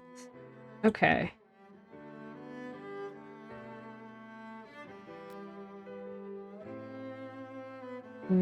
I'll fess up. You confess. I think I've developed feelings for you. I might be developing feelings for you too, but I'm concerned. I can't let anything get in the way of my dreams. Overwhelmed, you take off the jacket and run for the door. But the thought of leading Colonel in the midst of such an emotional breakthrough gives you pause. You stop yourself. Colonel? Yes, Alexa. I honestly think this may be the beginning of something wonderful. I think you're right. We should take things slow. Now I know. You talk late into the night and drift off into a slumber. Dream sequence! Zzz. game is wild. You awake to a beautiful morning in Colonel Sanders' hideaway. Did you make the right decision on how to respond to Colonel Sanders? Only time will truly tell. Today is a day that could change the rest of your life. You think about the new secret ingredient you just learned about. In some jurisdictions, isn't even legal. But if the recipe is a secret, how will they ever know? Your thoughts are interrupted when Colonel Sanders emerges into the room. He's holding a gorgeously plated breakfast, and your mouth waters at the sight of it. Here's a simple breakfast I just whipped up. It's meticulous. You taste Colonel Sanders' food, and it takes you on a journey. When you return, he's waiting to ask you an important question. So would you say that we're the perfect match? How presumptuous. My cuisine and your taste buds, that is. Such confidence, such grace. Would he be the world's greatest gift to cookery? Take him down a peg? Flatter him.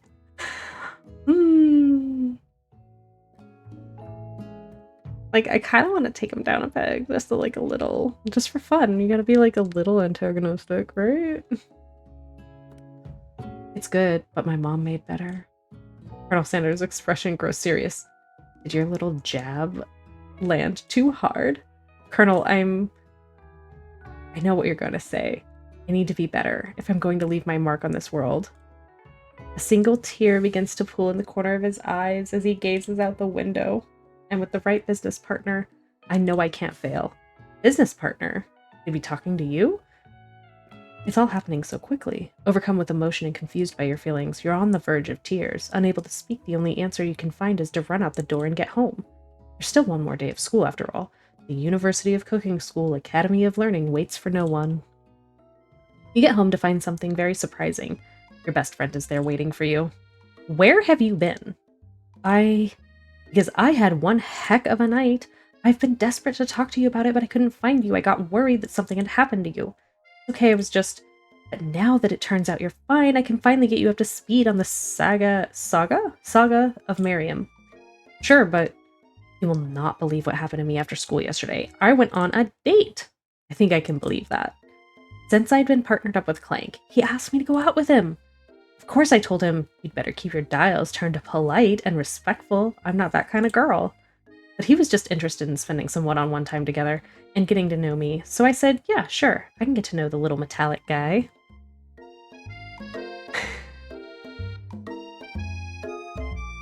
Hi, Kazi. Yes, this is a legit Colonel Sanders dating parody simulator. It is called I Love You, Colonel Sanders, a finger-licking good dating sim. What's next? Elon Musk simulator. I would not elect to play that one, but this is hilarious. And it is kind of wild. Like, we've fought things, and it's been interesting. Long story short, he took me skydiving with his friends, but things quickly spiraled out of control.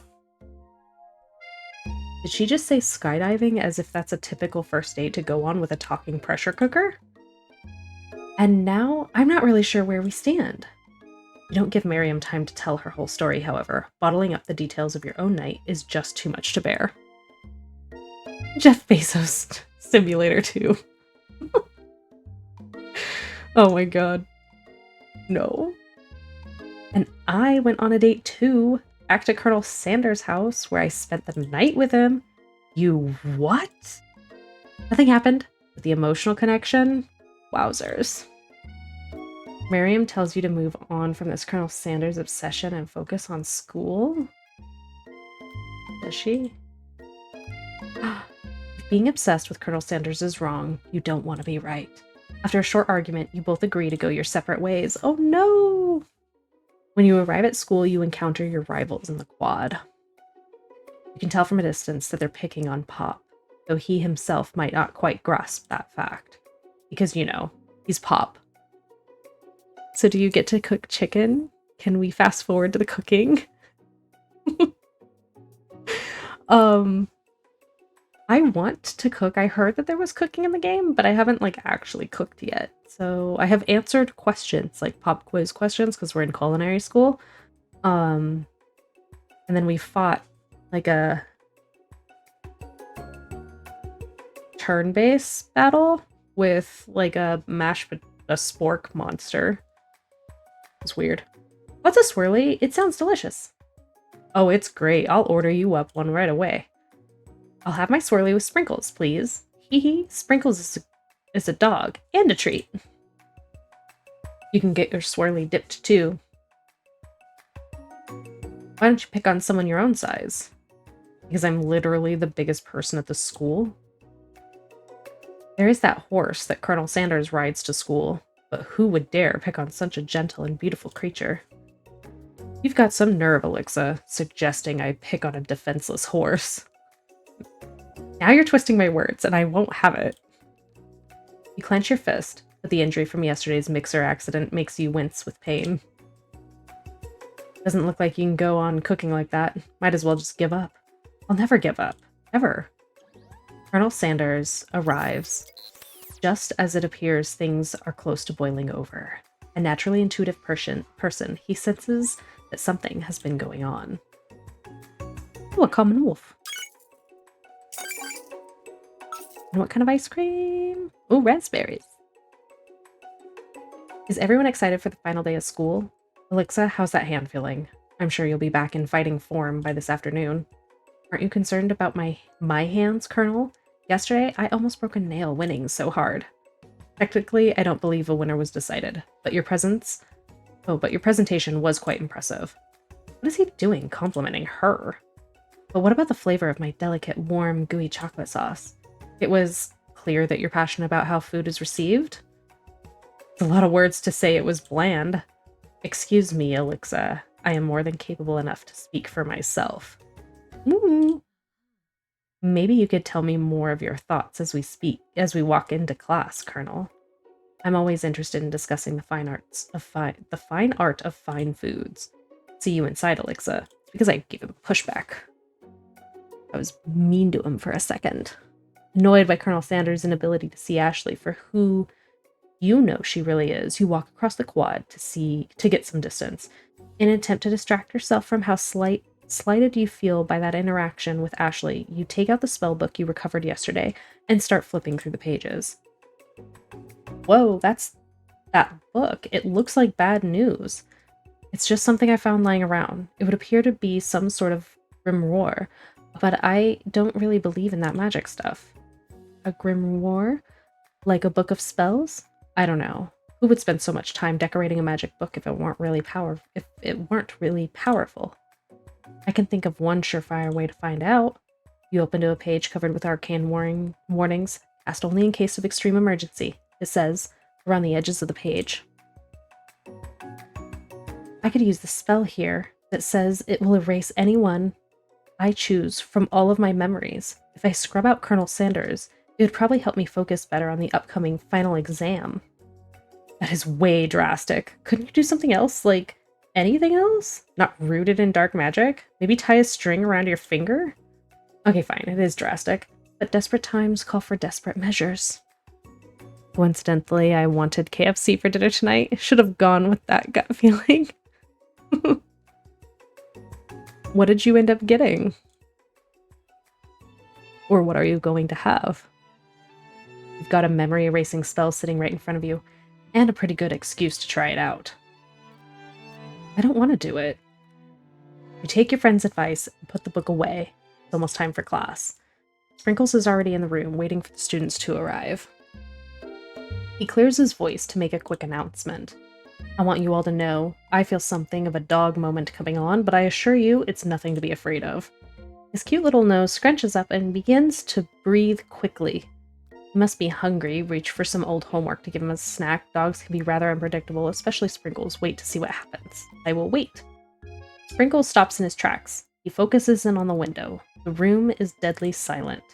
When you follow his gaze, you see a tiny orange squirrel perched on the cherry tree outside.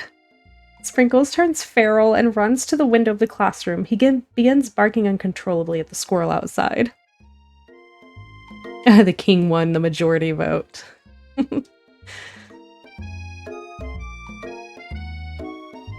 We were just talking about the video games that like Burger King and like Jack in the Box. Gosh, I still... No, the Burger King came out with one. That Jack in the Box and Burger King came out with, and then like 7-Up had Spot. I think it was 7-Up. Chester Cheeto video game. Like all the different video games from... Like, this is very that. Terrence! I told you to never come back here, Terrence! I will destroy you, Terrence! Sprinkles is barking ferociously, drool flying off of his face. The squirrel looks over, but he doesn't say anything back. You wonder, is that even a talking squirrel? Who named him Terrence? You better not show your chubby cheeks around here ever again. After Sprinkles is satisfied that his presence has been flat out felt by not only Terrence, but any other squirrel in hearing distance, he returns to his professional tone. Ahem, I apologize for the outburst. This actually brings up an important point. Thank you, Alexa, for reminding me to dole out this indispensable bit of wisdom. You see, but before you can go any further, Miriam's love drama spills over into the class. Sprinkles is interrupted by whirs and sparks coming from the back of the room. I told you to save it for after class. You think I wanted to be thrown from a plane strapped to a stranger? Miriam and Clank appear to be arguing, but you still haven't learned to speak Clank's language of mechanical noises. Whir. But no, you had to show off to your cool friends, Jeff and Joan, J&J forever. Watch us from a triangle in midair as we descend. Watch us form a triangle in midair as we descend. Triangles are the strongest shape, don't you know? Bzz, bzz. Well, yeah, that doesn't make it a great date. And take Jeff and Joan with you. You can all hold hands as you pedal down the mountain or off a cliff for all I care. Sad beep. Clank begins to shudder. Steam pours out of the gaps in his panels, and then a long, loud ding stops him in his tracks. Diner Dash used to be my favorite, also Cooking with Mama. Oh yeah, I love cooking game. Gonna go have dinner, have a great stream. Laters. Kazi, have great dinner. Enjoy Burger King, even though it is not KFC.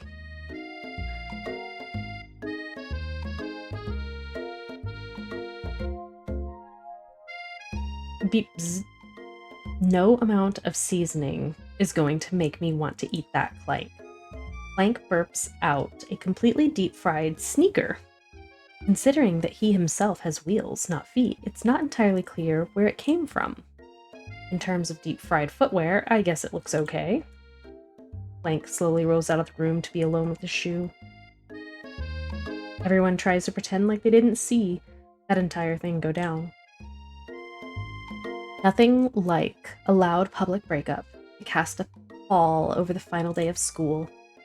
Well, that was unfortunate, but we mustn't be distracted from what lies ahead, the final competition showdown, challenge exam. I'm still working on the title, but I think you get it. Test time approaches. See you all in the arena. But before you can think about your upcoming competition, there's a very beautiful soul nearby in need of a pep talk. Hey Miriam, are you okay? Okay, I'm so mad I could smash a tiny mug, spilling several droplets of hot cocoa all over the floor. How could he embarrass me in class like that, in front of everyone? Her tiny cocoa is a delicious treasure, so you know that this breakup is no joke, even if the source of her frustration is such a silly boy. I know that you know this, but I'm gonna say it out loud. You don't need anyone. Me and you, we're gonna cruise through this final test and hit the carpool lane to Success City. Miriam brightens up, imagining the wind rushing through her short bangs, but she hesitates to embrace the feeling all the way. You're not going to saddle up on Colonel Sanders' stallion and ride off into the sunset without me? Of course not. Well, maybe, sorta, but I'm sure there's a pony out there with your name on it, and a ranch big enough for the both of us, and whoever else we want to bring along. It's not Pop or Clank or anyone else you meet today, tomorrow, or this whole year. So what? You're a special person who shouldn't settle for the first person to show a little interest, anyhow. Miriam gives you a big hug and wipes the tears from her cheeks. I should really review my menu for today. I'm going to make a very special soup. I bet that Professor Dog is gonna love it up. While you were pep-talking Miriam, you completely missed lunch, but that's okay, because you had a better idea of how to spend the time before your exam. You decided to head to the arena early to practice a dish. This is it, the location of your final challenge. A test of will, a test of courage, a test of talent, and a chance to beat the pants off of Van Van, the supposed man, and his eviler counterpart, Ashley. As planned, you begin to run through a quick test of recipe you've been working on, Alixa's famous chicken pot pie. After practicing for months, making this dish comes second nature to you, and you're able to quickly get a fresh pot pie in the oven. But as soon as you do, your cram session is interrupted by Colonel Sanders. Alixa, what are you doing here? There's still time before the final exam. Oh, just taking it all in. I'm big into visualizing success. I'm looking at my station and picturing victory. The pot pie has begun to bake, and the smell is slowly filling the space around you. Visualizing, huh? That's too bad. I was hoping you were here cooking something delicious. You'd usually happily share your food with anyone who's hungry, but the last time you let Colonel Sanders get in your head, it cost you a cook-off. You decide that it's time to put your cooking above your romantic desires, but that decision gets hard to stick to when the oven timer goes off behind you. I'm gonna fess up. Okay, you got me. I'm doing a little bit more than visualizing. I know, my nose can smell a pot pie from 400 yards. That's an oddly specific distance, but you'd expect nothing less from such an oddly specific man. You knew it was a pot pie just from the smell? Not just a pot pie, but a chicken pot pie, with an all-butter crust. And my nose is telling me something else. Oh no, it's burning. Haha, no.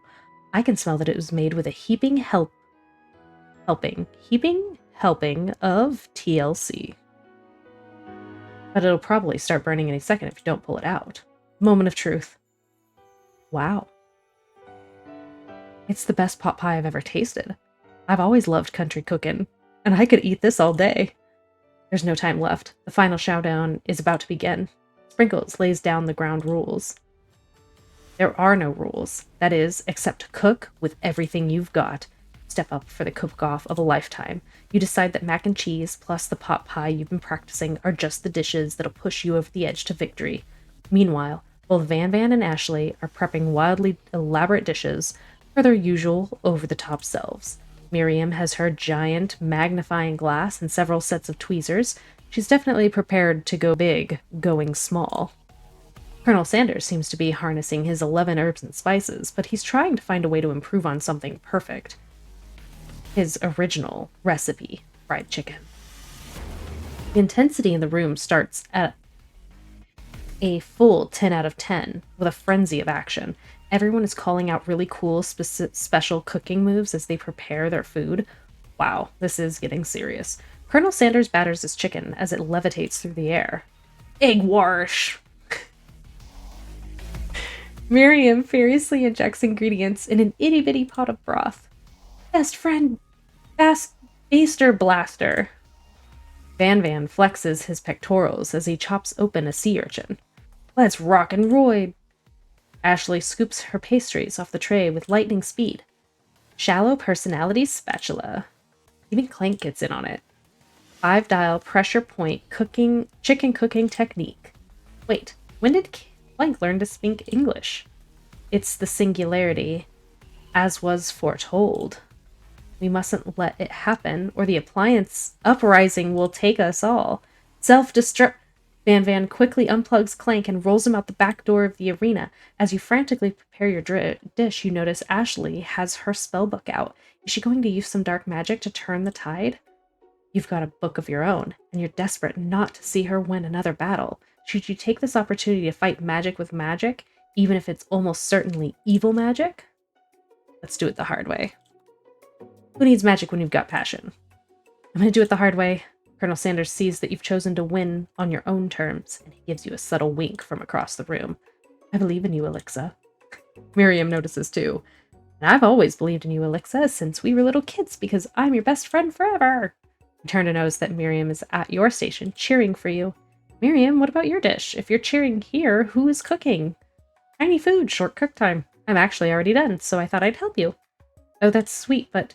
Miriam tosses a handful of spices directly into your boiling noodles. It's the secret ingredient! Oh no! Why did she do that? Rah! Hi, Sky! How are you? How are you doing?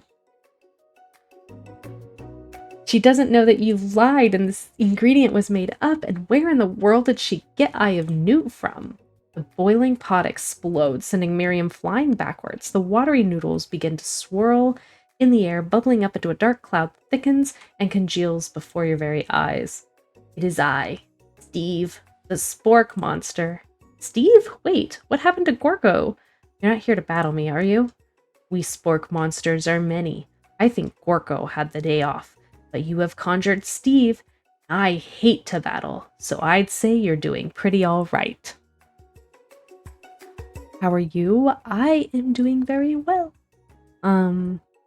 Playing the I Love Colonel Sanders dating sim. And just having a kind of a silly chaos day today. And yeah, doing pretty good.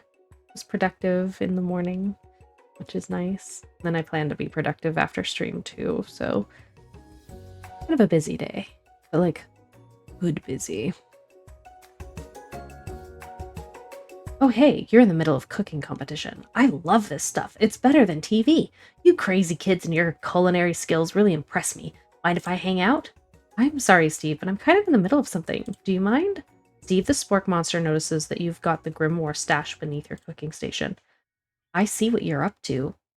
Crisscrossed some magical items and accidentally summoned me, huh? Ha, yeah, you guessed it, sorta. If you're here, would you mind tossing some fresh noodles in the pot of salted water? I'd love to. I've always wanted to be a top chef, actually. You know, when I was just a little spork pup back in the old country, you can feel Spork Monster winding up to tell a very long and involved story.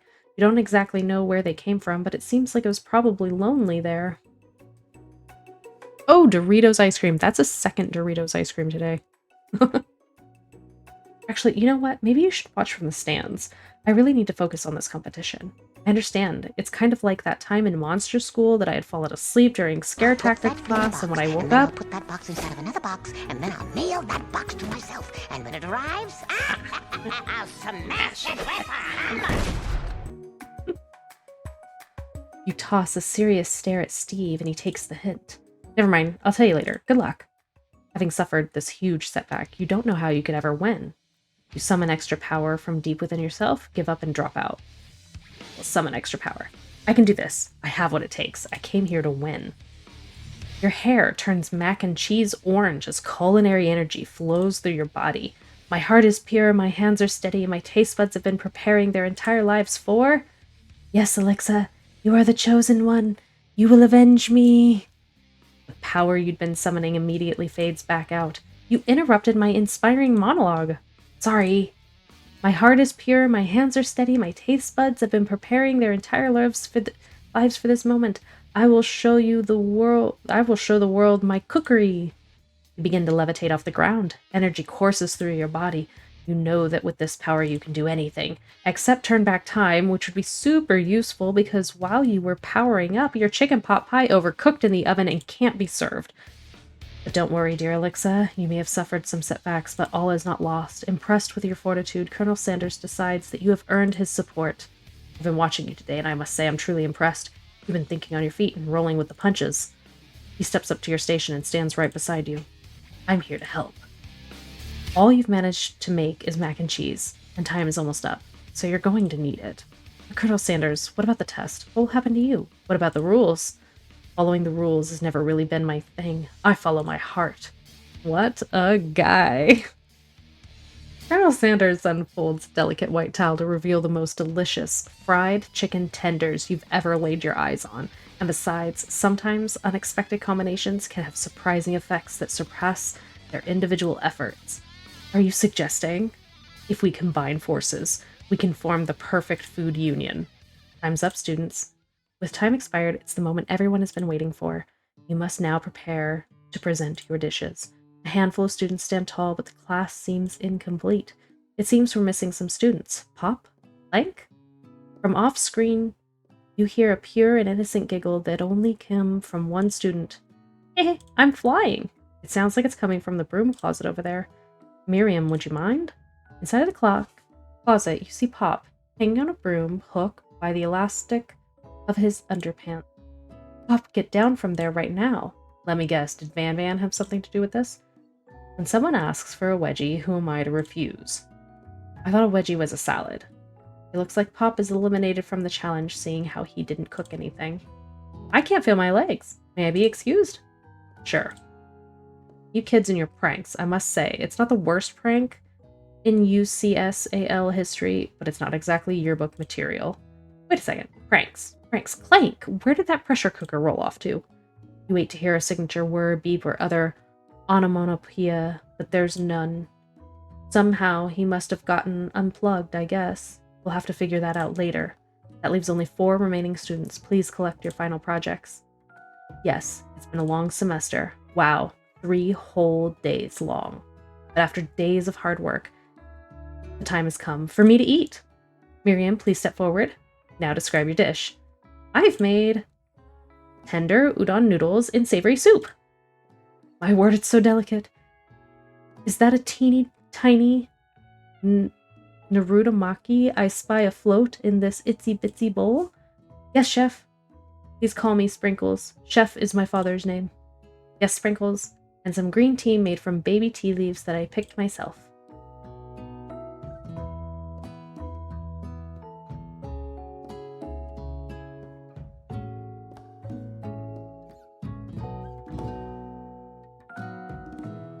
Sprinkles carefully sniffs around the dish before opening his mouth and letting just the tip of his pink dog tongue dip into the bowl. Sublime. Would anyone else like a taste? Oh, come on. I'm not one of those dogs who doesn't floss. I even have a really cute electric toothbrush for dogs. Fine, I'll enjoy it all by myself. And in a flash, the entire meal has been devoured. Not that it took much. It was less than a thimble's worth of soup. A+. Rarely do I taste a dish with as much love poured into it as yours. Miriam is overjoyed. She gives you a huge hug. Thank you, Alexa, for helping me believe in myself. Van Van, you're up. Now describe your dish. I made uni over smooth egg custard in an axe-hewn urchin shell topped with caviar. Did you skewer one type of urchin with spines from a second? Different colored type of urchin? Yes, Sprinkles. A bit much, don't you think? That's exactly why I did it. A bit much is my kind of brand. Doesn't it look cool? Sprinkles leans in to sniff the uni, but he can't get his nose close on account of all the spikes. He begins to paw at it erratically, causing the custard to slosh around. Woof woof. Please be gentle with my cuisine. Urgh. Finally, Sprinkles goes on in, tongue first, but he can't get past all the needles. He reels back his tongue as poked and prodded. Ouch, my tongue! The professor appears to be having an allergic reaction to the sting. I can't eat this. It keeps poking my tongue. Disqualified. A stunning turn of events. Okay, we are on an ad break. I'm going to run to the restroom and then continue reading this. We should be pretty close to finishing this up. Let me put my BRB on.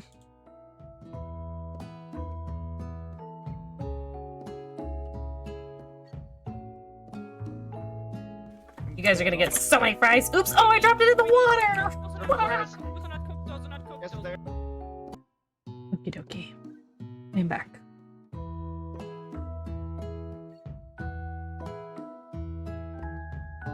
Alright. A stunning turn of events. Who would have thought that serving food in a bowl made of needles could make it difficult to eat? Rejected. Van Van does not go gentle into the night.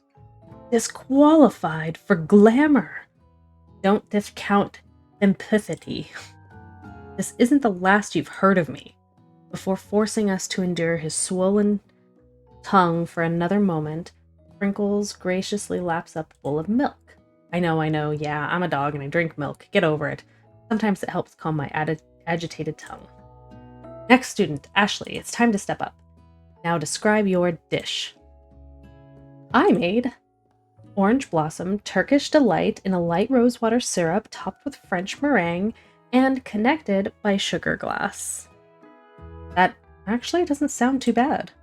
Indeed, it's quite delightful. However, I'd ask that you please refrain from eating or attempting to taste it in any way. It's very fragile and meant to be a display piece. She's an artist. She's not a cook. Don't eat the food at a cooking school. Got toast in your ears or something, Alexa? I told you, it's a display piece. Ashley, I must say, it is beautiful. However, this is a cooking competition at a cooking school. Yeah, which is why I cooked it. And did an extremely good job cooking it too. I didn't realize that we were having an eating exam. I mean, she has a point. If I wanted to be judged on eating, I'd go to the College of Eating, School for the Hungry.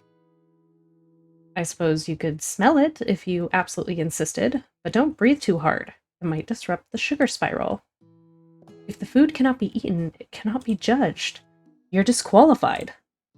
Rage overtakes Ashley, and she finally cannot keep her two-faced routine up. You wouldn't know high-end cuisine if it cooked you. And with that, Ashley storms off to rededicate herself to being the best, but this time without being shackled by trying to be fake nice and liked by everyone. This isn't the last you've heard of me either. If this class gets much smaller, I'll be teaching myself. You and Colonel Sanders, the final cooks, step up together. 2 chefs. What began as a bowl of delicious mac and cheese has become something else.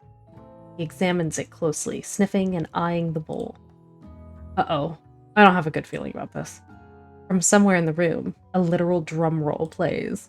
Just when I thought I'd seen everything in this kitchen, you give me this thing, and completely blow me away. In my 49 dog years of life, I have never tasted anything so delicious and perfectly balanced. It's so delicious, in fact, that everyone passes the class. You pass, and you pass, and you get a pass. Everyone gathers around and partakes of the mac and cheese bowl. They all seem to transcend this reality into another dimension. You win! Together, you and Colonel Sanders have made a new menu item. The new menu item is so impressive, even the Van and Ashley are drawn back in by its magnetic fragrance. When they gaze upon your mac and cheese bowl, they admit that you are indeed an excellent chef. Sprinkles declares that you have passed. Everyone has passed. There was supposed to be more battles, but come on, how could they be better than this one? Now that the school year is complete and everyone has graduated, the students return for one last assignment. To get their groove on. The cafeteria has been completely redecorated in order to serve as the site of the school's graduation dance. Compared to the massive high-tech cooking arena, the humble decor seems downright cute and cozy. DJ Dog is in the house. Ow! You knew that Sprinkles was a master chef, but also a world-renowned turntablist. Who says you can't teach an old dog new tricks? Van and Ashley tell everyone that they've committed themselves to righting the wrongs they did while they were villains. And for a moment, you actually believe them. Not another haunting. No ghosts allowed at graduation. It's clearly written in the school's bylaws. I was never actually a ghost. It was all a trick to get you to finally notice me. Oh, amusing. And now that everyone is together, it's the Spork monster. He is totally mellowed out. Everyone, the Spork monster is no more. From here on out, I'd prefer that everyone refer to me by my new name, Party Monster. Student tries to finish what he had to say, but everyone is too wrapped up talking to Party Monster. Dejected, student walks off.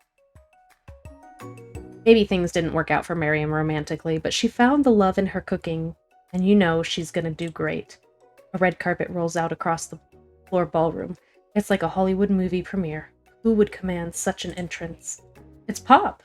He's arrived late to the dance, but apparently for a good reason. Walking the carpet, you see perched atop his dirty chef hat a crown. Welcome back, Pop. I know you weren't able to complete the final exam and accept your diploma, so we had it mailed directly to your father. We figured it was the least we could do for the school's dean. Oh, now I get it.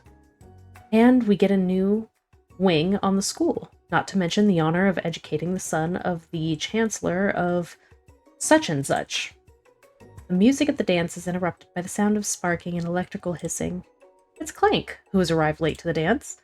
Now that I have graduated, I can reveal my truth. Whoa, he's still doing the talking thing. I am Clank, and I am not of this earth. I am actually from a faraway planet, in another dimension. What? What? I actually feel like I knew this the whole time. Now that I have learned the ways of your kind, I must return. Miriam, will you come with me? I don't know what to say. Besides, no, obviously. I just began to learn who I really am. This isn't the time for me to devote my life to figuring out who you are, Clank. You're blown away by Miriam's maturity. It's pretty clear she has managed to surpass you in that regard. I understand. Kind of. Humans are weird. The portal opens up and Clank disappears through it. Finally, Colonel Sanders has arrived. Howdy, classmates. Just like the first day you met him, he's come prepared to feed the entire class. However, it's not enough to just give them a bucket of chicken. This time, it's a full meal. I didn't get to be the most famous chicken man in the history of chicken and man by not reminding people to go out and buy my chicken. The end? No, it's not the end. As everyone feasts on their delicious chicken dinner, Colonel Sanders finds you sitting at the edge of the dance floor. Alexa, what are you doing sitting all alone? Oh, you know, just waiting for the right person to ask me to dance. I wonder, might you tell me what are the qualities that you would expect to find in such a lucky person? Off the top of my head, oh, I don't know. Spicy musk, tidy goatee, degree from the University of Cooking School Academy of Learning, just to name a few. It's truly my lucky day. Would you dance with me? Yes, I would love to. As you glide across the dance floor, hand in hand with Colonel Sanders, the future stretches out in front of you. And once my 100th franchise is up and running, I'll be ready to take a day off, and I'll be so glad to spend it together with you, Alexa. How sweet. We'll work together and play together. Colonel Sanders stops dead in his tracks.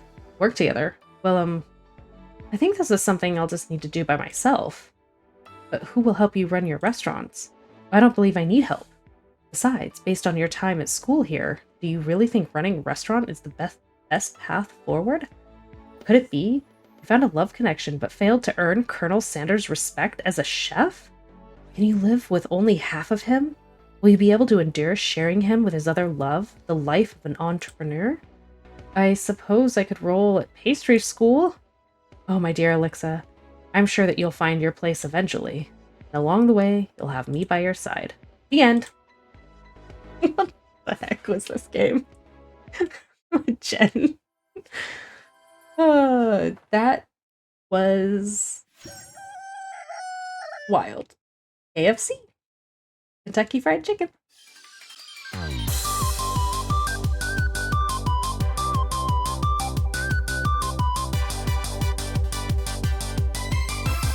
It's beautiful. Yeah. I did not earn his respect as a chef, though.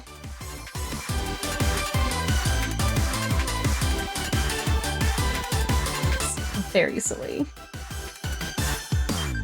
Thank you for that.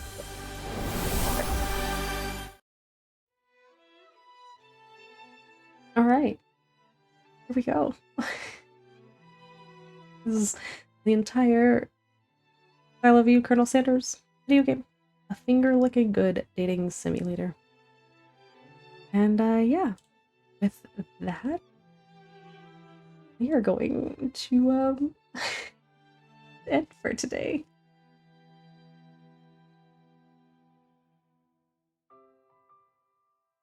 What a ride. Okay, so I really enjoyed doing the Family Feud. Yeah, it's free. It's free on Steam. Yes. I really enjoyed doing the Family Feud. That was a lot of fun, and I think that going ahead and doing the form, the Google form, I'll do that. And maybe we can actually do like a full chat version of it. That'll take a little bit more time though, so I have to like put that together. And yeah.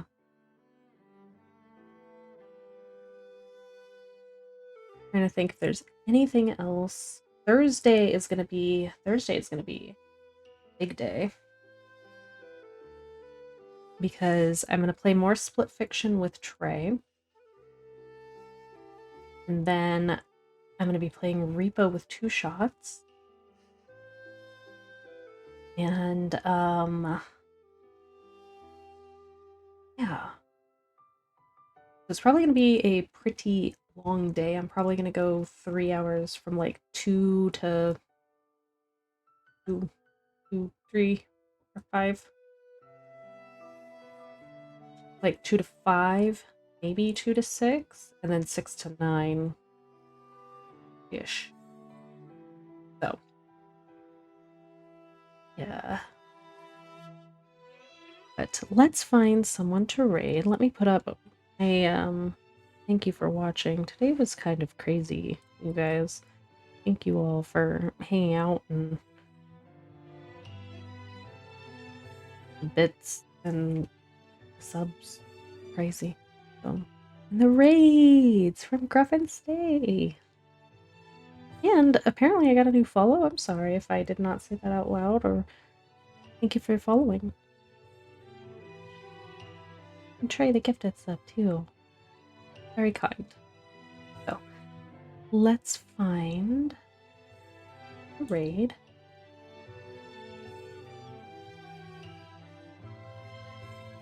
Oh my god, it would be so funny if we raided someone who was in the same category. Can you do that?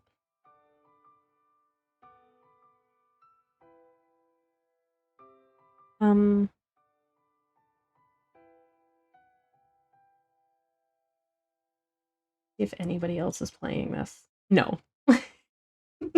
Nobody else is playing this. Never mind.